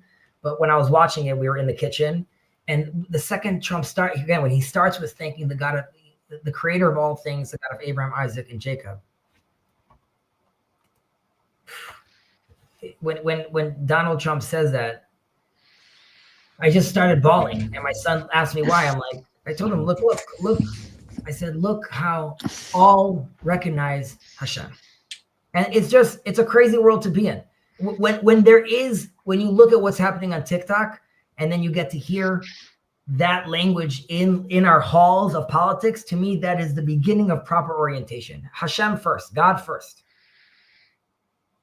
It's pretty crazy. It's nuts, Sam. It is nuts. It's bonkers, and things are happening so fast that we don't have time to even take it in. Because like Donald Trump was almost assassinated twice, Charlie Kirk, all of these things. Again, one has to be very careful about this, but to me, they all are data points of something much, much greater happening. One thing that's really funny about Trump, and this is true about U.S. presidents in general, is sometimes I feel like Trump has more authority in Israel and Gaza than he does in Chicago. Right? Like, I don't know if you've been seeing on the news, right? You know, he's kind of having a tiff with the city of Chicago at the moment with ICE agents running around, and then the governor and the mayor trying to limit the ability of ICE people to round up illegal immigrants. And, you know, the governor of Illinois saying, I'm going to resist this tyrant, and, you know, blah, blah, blah, blah, blah. It seems like Trump can barely make a dent in the, you know, day-to-day operations of Chicago, but he can have near messianic transformative power on the other side of the world. And it's strange. So, okay. So 1 second. I mentioned this earlier, but now that you mentioned that, it connects to me. So I think I think I might have an inkling of an idea why that's happening. And that's because I connect that to the meaning crisis. I mentioned earlier, I don't know if any of you heard this, you could stop me, but Israel, in the last 2 years, 400,000 reservist soldiers have been fighting in the war. It's a lot for a small country. That is like 20 million Americans fighting, Yeah. which is like 5 to 6 million more Americans in World War II. Right. That means that everybody is 1 or 2 degrees removed at most from someone fighting. Show me one country in the world right now that would send out that level of their population to go out and fight, or that are willing to go out and fight. Ukraine. By the way, sure. You know what? I give you that. Ukraine. By the way, I don't know if the numbers not Russia. Those Russians. Not Russia. The Russians don't want to fight in for Putin. They, you can round up the prisoners, you can round up the poor and the desperate and the drug addicts. The middle class and above Russians do not want to send. Because what do you stand for? Yeah. Now, I would say that in its best, or make America great again, if I'm using a Kabbalistic term, we want to take the divine sparks from that statement, right? Removing the racist ideas over there, going back to truth, going back into God we trust, going to proper orientation and meaning. And that's why when Trump speaks in that language, in the Middle East, that matters. Yeah. In the Middle East, to Muslims and to Jews, he is speaking our language. There's an orientation. There's missing the mark. There's sinning and there's not sinning. In Chicago, or in the Western world, where if you look at the dictionary, the word literally now also means figuratively, then ICE, like that's the idea. ICE is there. We could quibble about, we don't have to quibble. Anything, if something's being done illegally, obviously should be called out, and all the good stuff about how we should be participating in removing illegal people.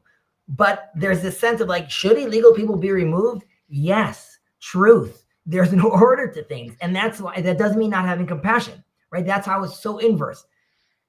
They're illegal because there are illegal immigrants. There are legal immigrants because of Judean Christian values. We, of course, understand that there's pain and suffering in the world. And we are creating a platform and a country that will allow them to succeed and want to bring them in and all those good stuff.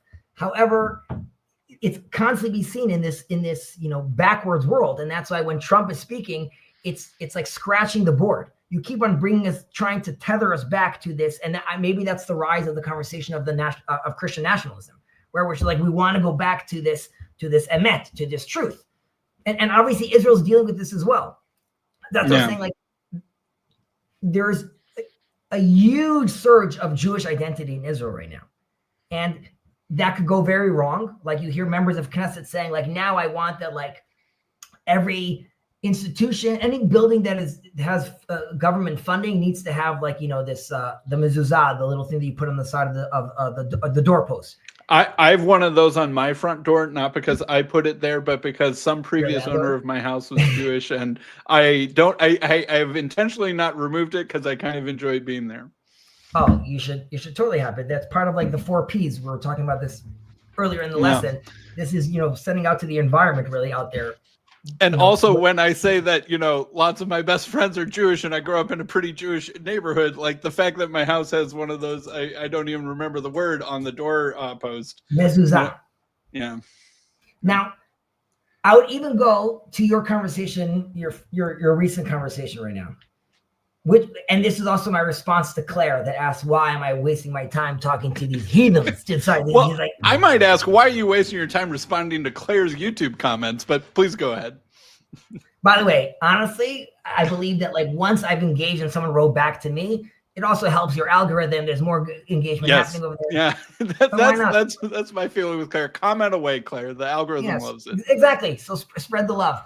But my answer to her was that it's happening on your conversation. So that's what's interesting to me. You are speaking to this professor who's been called a heretic and all the different kind of names, and you're a Unitarian that's speaking as well. This is the most incredible time, and me commenting on it, right, as well, and even Claire commenting on it. Where everyone's seeking, Claire, don't you see that we're all trying to connect to him, to understand him better? And once there's this kind of bifurcation, it almost allows for a unity again, because I'm looking at us like, again, at this point, there's this midrash when the Jews went through the Sea of Reeds, it's split into 12 different sections to the 12 tribes, and that each tribe had its own sort of little channel, and they didn't see each other's legs, but they saw sort of each other. They saw each other moving towards the same direction, though. So you're not exactly sure how people are getting there, but we know we're moving towards the same place. So I'm extrapolating that towards my relationship with my Muslim brothers and sisters and my Christian brothers and sisters, which is like at this point of the game, and this is why earlier I was saying the invitation really is now to Islam to sort of join at this like last route. Like, can't you see the world is changing around you? And Saudi Arabia, that's why I'm excited about it, because there's so much still levels of corruption and issues, but that is how the boat is starting to turn. And I want to give them a language or a place to land on, which is like, I'm not asking you to now bring in woke theory into your mosque. I want you to have another mosque. Go to church and go to mosque and pray. We want that. We just need to orient ourselves properly. So again, I think in America, it's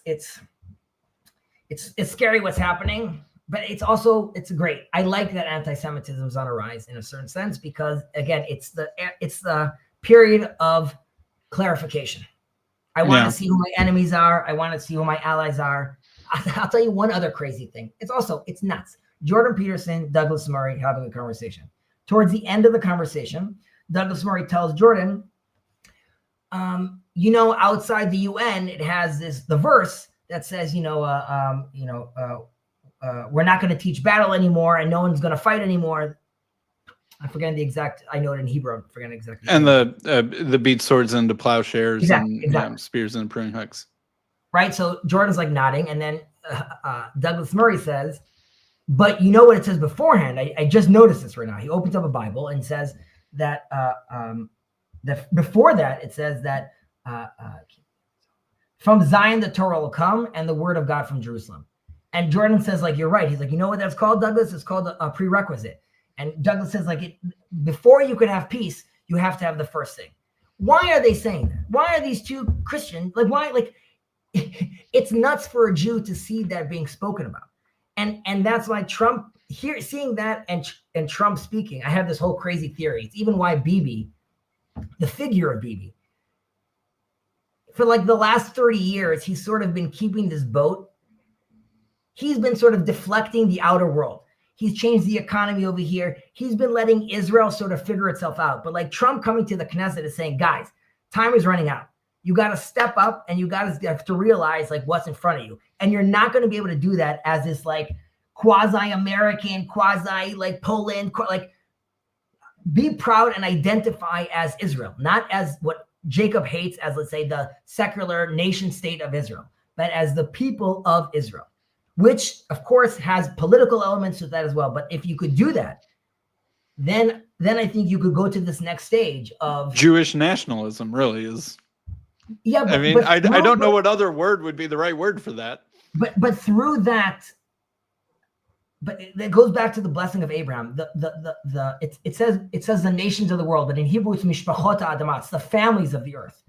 It's realizing it's being a nation state, but understanding having still that familial bond.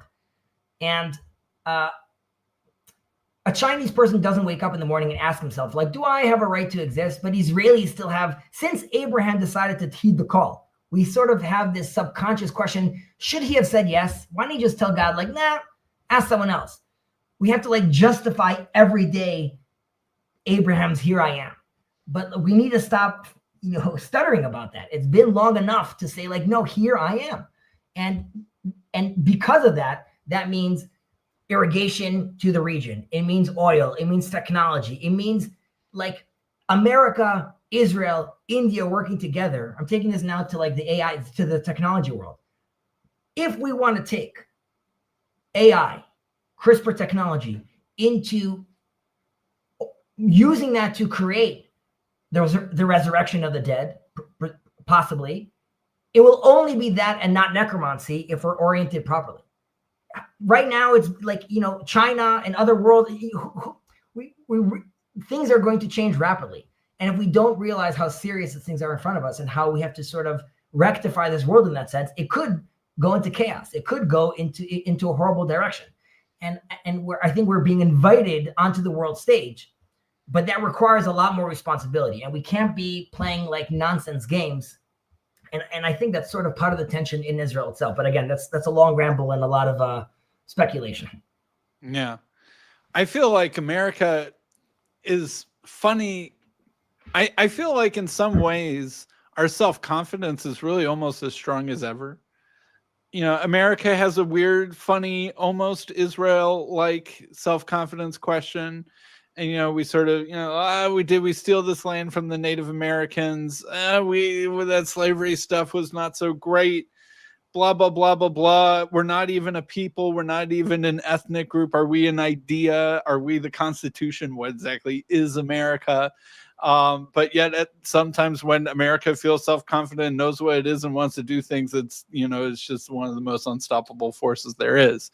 One thing that I think is weird is that I feel like still in America, Trump is not being given the standard legitimacy from, say, the press and the establishment and the general taste-making, sense-making, you know, power brokers, as, you know, even say George W. Bush was, or even like Mitt Romney was treated as a candidate, even though he was probably still somewhat mistreated, but he was still like a person who could be president, and if he were president, he'd be the legitimate president, and, you know, you could disagree with him, but he's the president.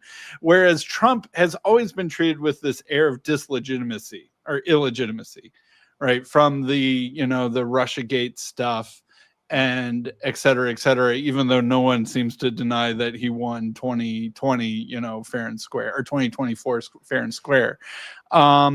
But he's still not given the legitimacy thing. But in the rest of the world, or at least not like outside of America and the West, he is absolutely seen as legitimate and as one of the most legitimate, in a certain sense, or most to be taken seriously presidents in a long time.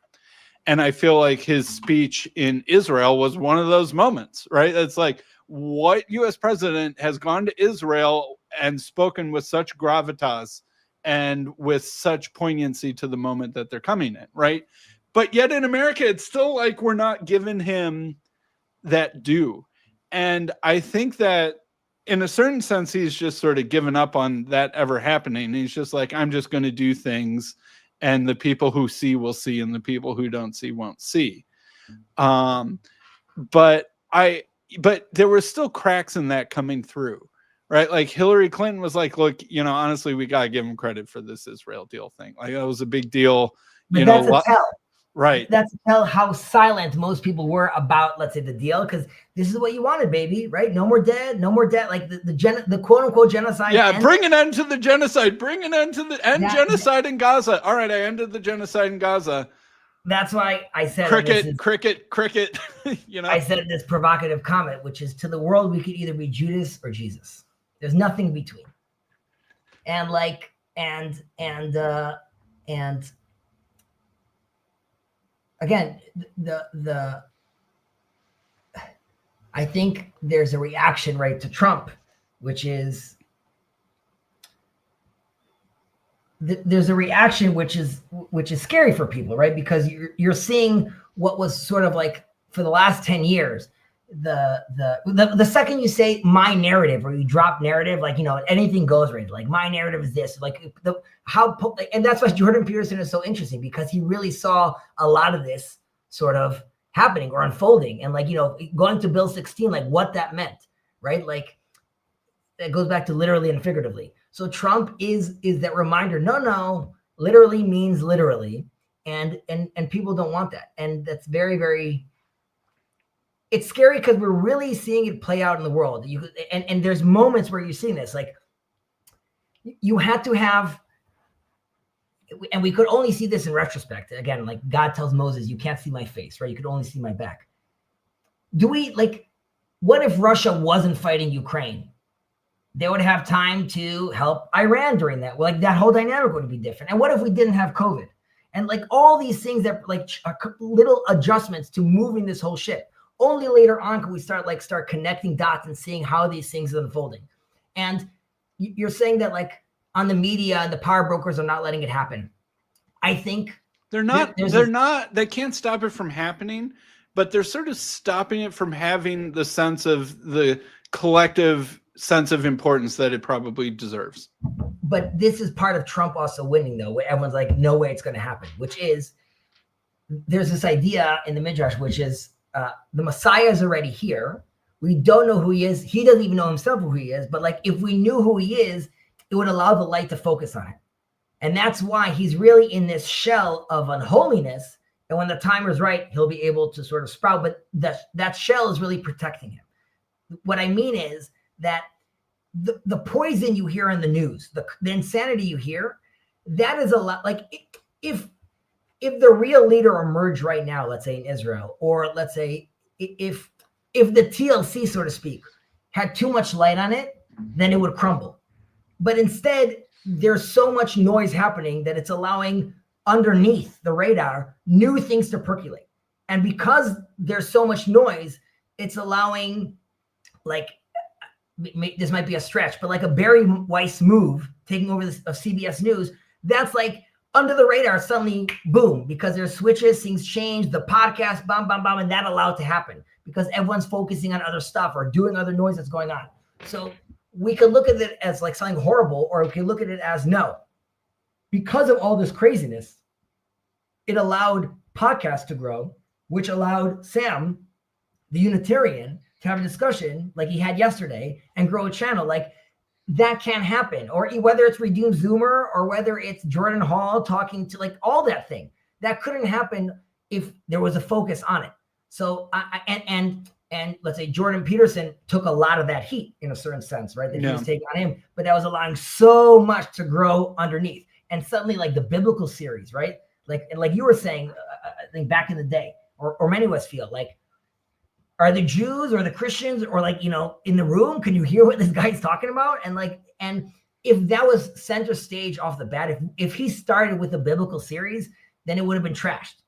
But it allowed that to happen sort of underneath the surface, if that makes any sense. Mm-hmm. I really like the Kushner idea of splitting governance over the West Bank. It could be an East and West Germany thing, but then it becomes even more apparent what the limitations of Hamas are. So he's referring to this idea of splitting it, sort of like the Berlin Wall, right? And then like they'll get to see how it's like, quote unquote, on the West.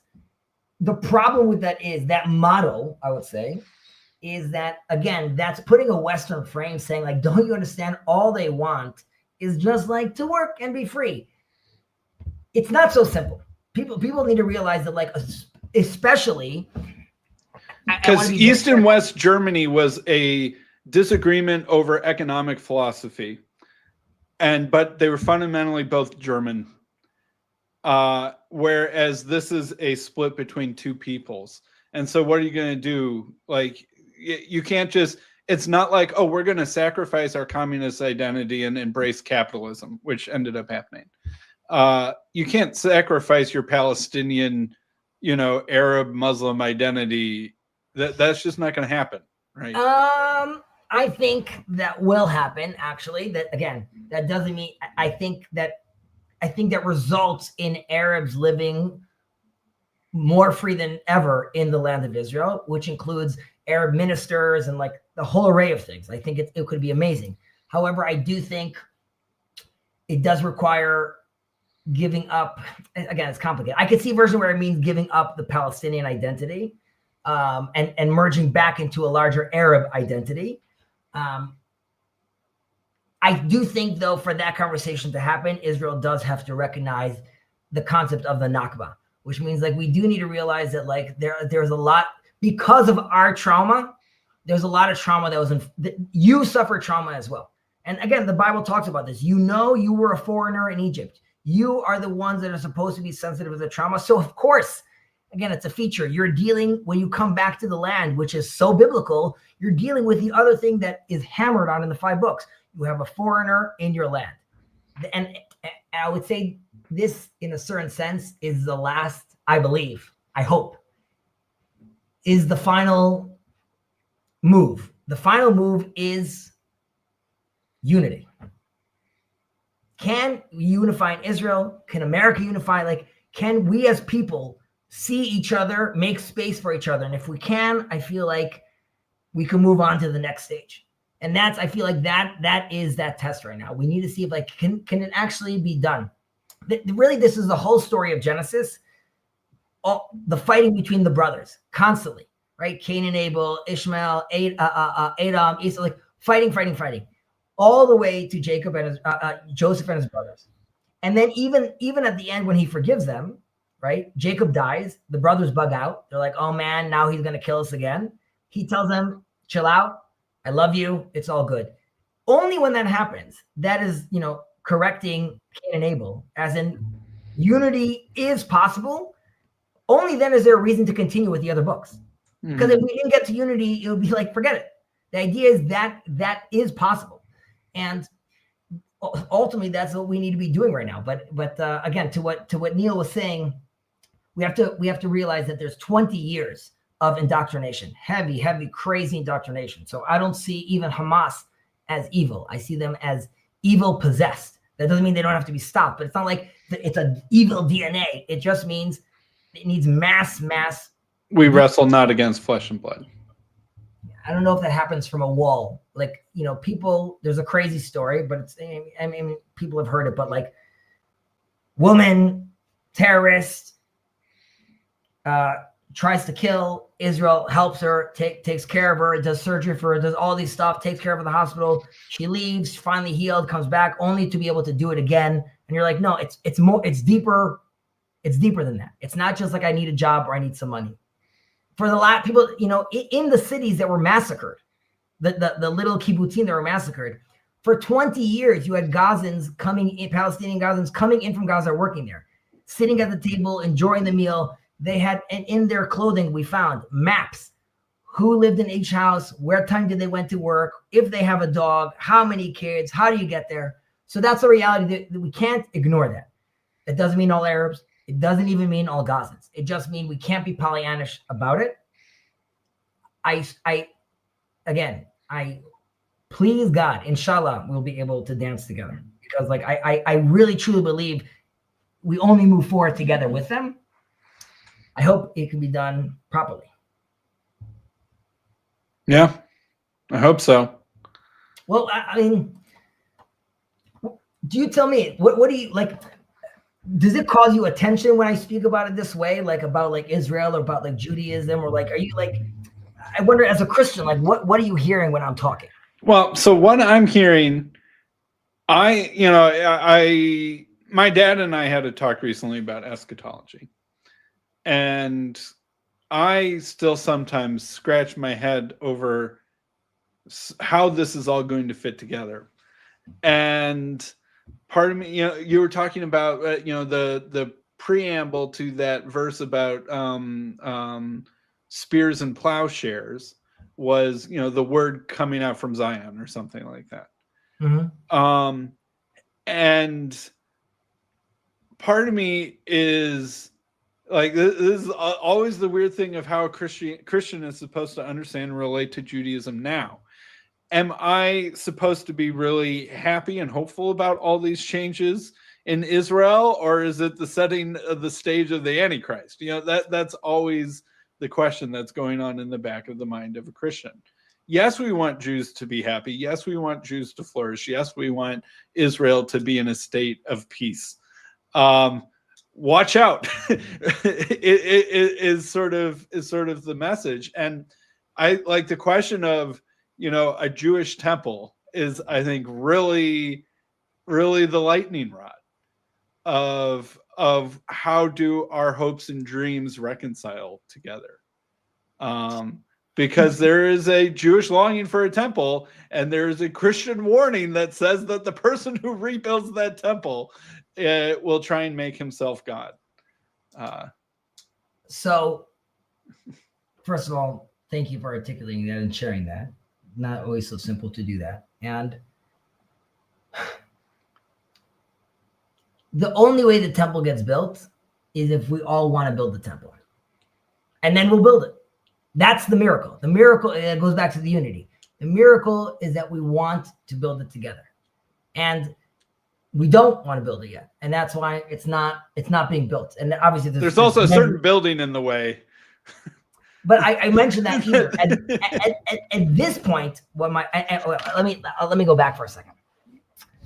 You're saying I'm speaking to my dad. I'm asking about this, and I'm scratching my head. And I would say, like, we're right now at the period of, like, that's it. We've reached the limit of how we can understand how this is going to unfold.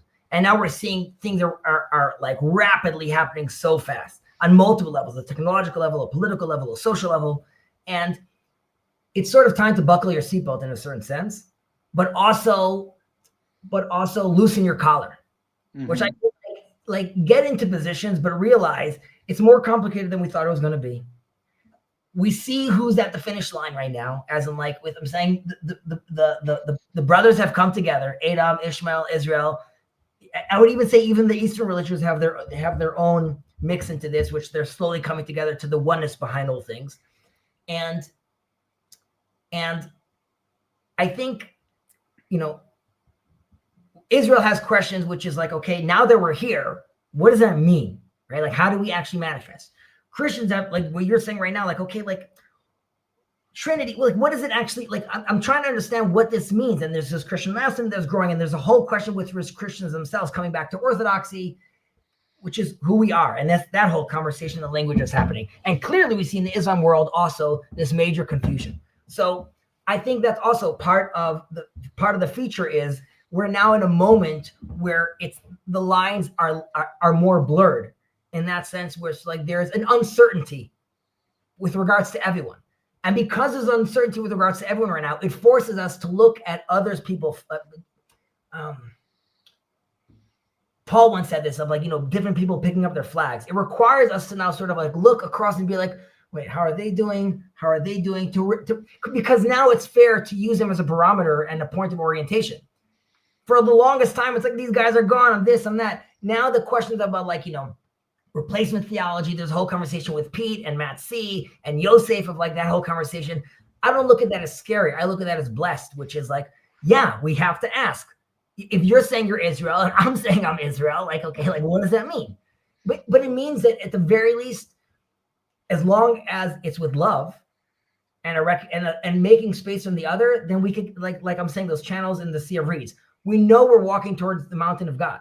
And when I tell my Muslim brothers and sisters, for right now, I don't want to knock down any Dome of the Rock. We all just want to play there together. It's like the prophet says, it's a house of prayer for all people. It's not even called the temple anymore. It's called the house of prayer for all peoples. At this moment, let's all pray. When the Messiah comes, when Jesus comes, when the last Mahdi comes. And Maimonides even gives the words for this. Like he says, at the end, like, the truth will reveal itself. Who are we to challenge Hashem, Allah, or God, right? When he comes and he calls the shot, we will all bend the knee and say yes. If it means in the end we all have to put on, like, a kafia, I guess that's the way it went down. But now I'm done quibbling with, like, no, in verse X it means Y, and it doesn't mean a virgin. But, like, if you look at they did that. They did the heavy lifting right now. Now we're at a place where it's okay. The high level of prophecy that Moses got to was knowing that there's a limitation to his knowledge. And when he comes back from the mountain and his face is shining and he puts on the veil, he's allowing the Israelites to experience that as well. You could see me, but there's also a cover. What I experienced above is a little version of what you guys are experiencing right now. You could see me, but you can't fully see me. There's always a limit. If you were hoping that on your interview, on your last podcast, he's going to be like, in verse X, it means Y. And now you're like, oh, it all clicked. And, like, suddenly Jesus pops out of the screen, right? Yeah. Like, now it's time to, I think, like, how do we work together? And again, that's why TLC for me is such, like, a magical space, because I didn't see, and why Jordan Peterson was amazing, because it universalized that language in a certain sense for many, many, many, many people. And it allowed everyone to remember there's a common language that we're speaking, the common language that we're talking about. So the confusion is a feature.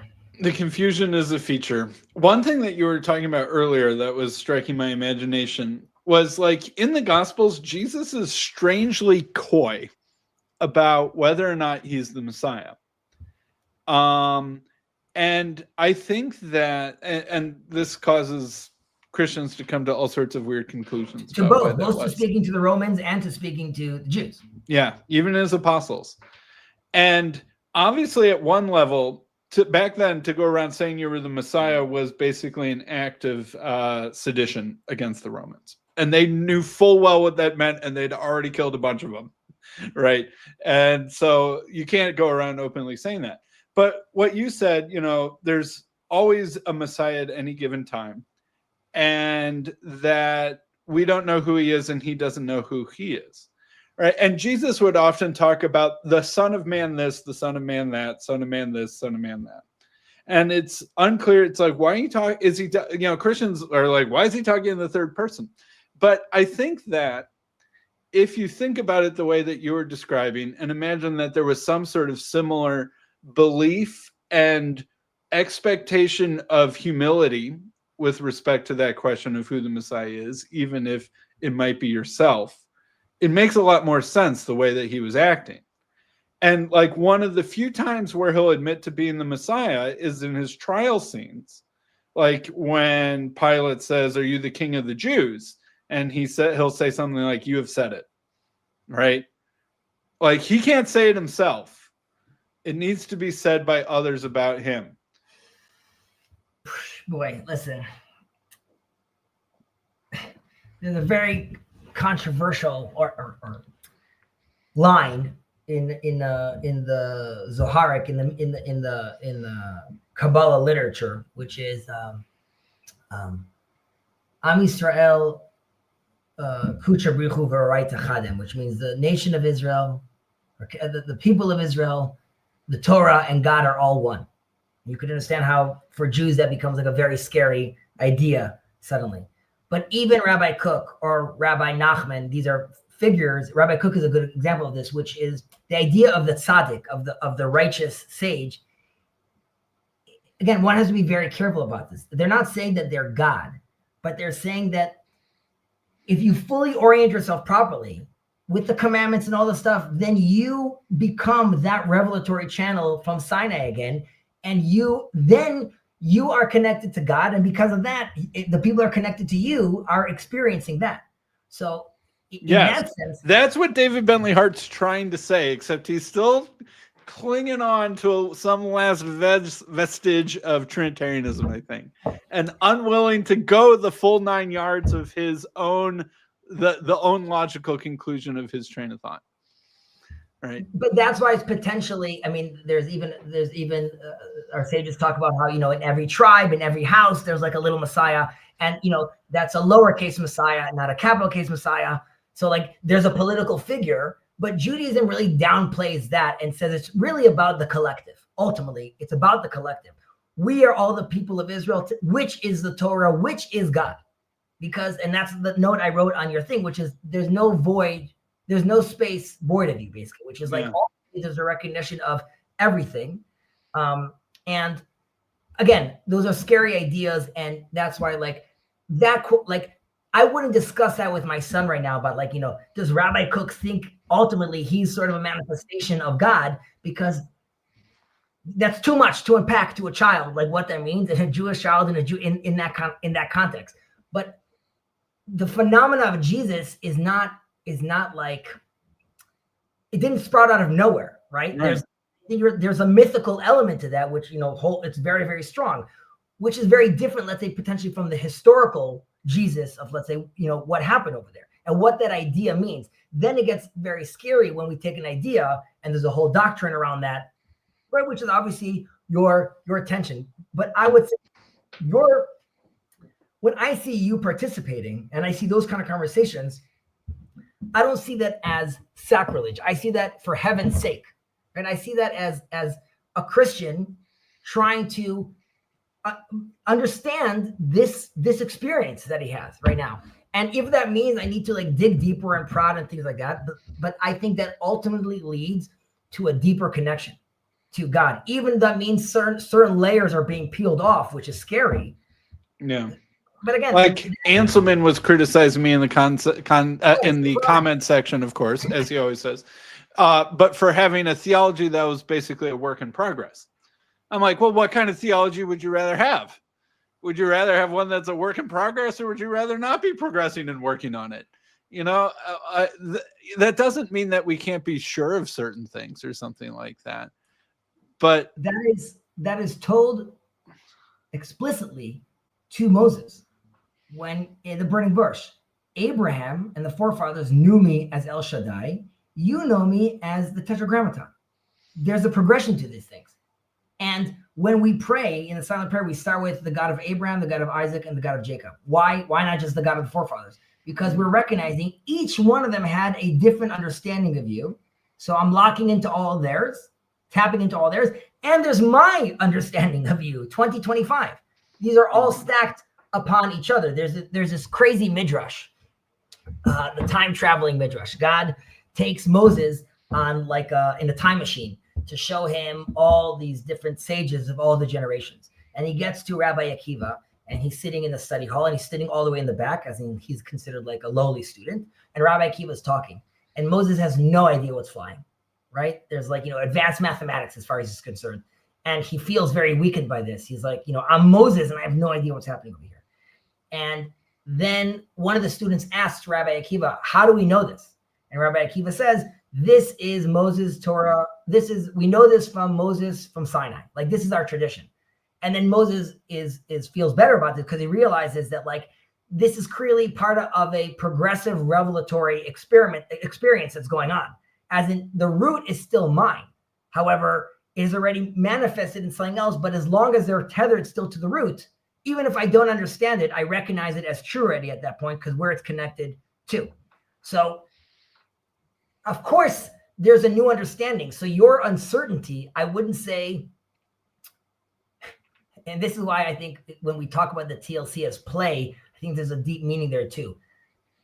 In the Talmud, they would do sometimes, if rabbis got to this point where they can't take the conversation any further, they would stop, crack some jokes, and then continue. Because humor or play allows us, think about dark humor. It allows us to escape out of a frame. Yeah, exactly.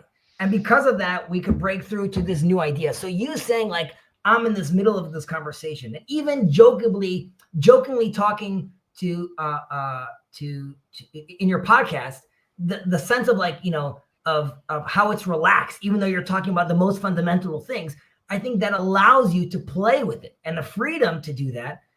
That is allowing you to move. I think the Torah says, turn it around and turn it again. Keep on digging into it and conversing it and looking at these lines and learning new insights from these lines. If we stop doing that, then Sinai is dead, or Sinai is stagnant. And we've lost revelation 2,400 years ago. In order to keep this vessel prepared to accept revelation again, we must keep on participating in the word of the living God. And so getting to new insights or by the way, which is different than doctrine or practice, right? There's how I'm acting, right? And I understand that there's protocols to certain things. Even if I understand that, let's say, this commandment or this thing is no longer relevant, there's different questions of how I would interpret that or how I have to act. But definitely, as far as your theology or what you're thinking about, I think people need to constantly be not challenging, but honestly, I mean, that's the name of Israel, right? Challenging and wrestling with God. So why would that be problematic? I'm asking. No, I got to go. I've got a meeting in basically 0 minutes. Although I will say, unnamed Christian apologist X, who I will not name, in my private correspondence one time told me, Sam, I'm never going to change my mind on this. And I was just floored. I was just I found that so offensive to the pursuit of truth that I almost couldn't believe they said that. Opposite of what Maimonides starts his whole work with, which says, accept the truth from he who said it, which is working off of Aristotle, but basically saying truth is truth. Yeah. Yeah. But I appreciate the conversation, Sam. Hopefully, I appreciate your time, Hezi. I always enjoy talking with you. Middle East. We'll talk, dude. Take care. Right. God bless. Such a nice conversation with Sam. What a rock star. What did I miss over here? Okay, Neil, we saw. Neil, I hope you're doing well as well. Eric here. Yawn God, I think the more is that when you try this kind of thing. You could expand on it, yeah, God. I'm not exactly sure what you meant by that. I think the more you try this. Try this, meaning what? I love when Chazit shares this midrash. Hey, Donnie, I hope you're doing well. Really, you should be working right now. Actually, no, don't you start working at 12. You're starting to work in half an hour from now. All right, I'm on for a few more minutes and then I'm done those.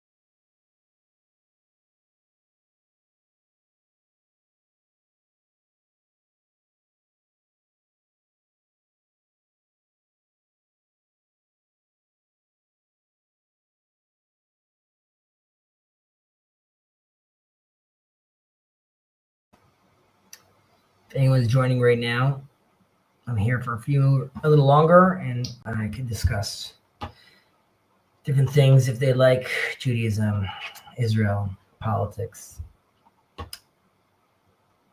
or anything you really want to talk about right now. I'm still doing a little work.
By the way, I just checked it up. Saying I said to Sam, I asked him about we were talking about the population, how 400,000 soldiers in Israel were fighting, which is 5.2% of the population going into battle, which I was talking about, is crazy. And in Ukraine, it's 2.5%. So it's double the amount in Ukraine and like, I don't know, triple other wars. So again, I think there's something very special about that. Again, not that there's war, of course, but that the sense of purpose and meaning that is displayed. Neil, I hope you're doing well. I liked your return to the Petersonian angle. I think that's what your video was about in the TLC.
All right, I'm done with work. I bid you adieu to anyone who's watching. Take care. Peace and love.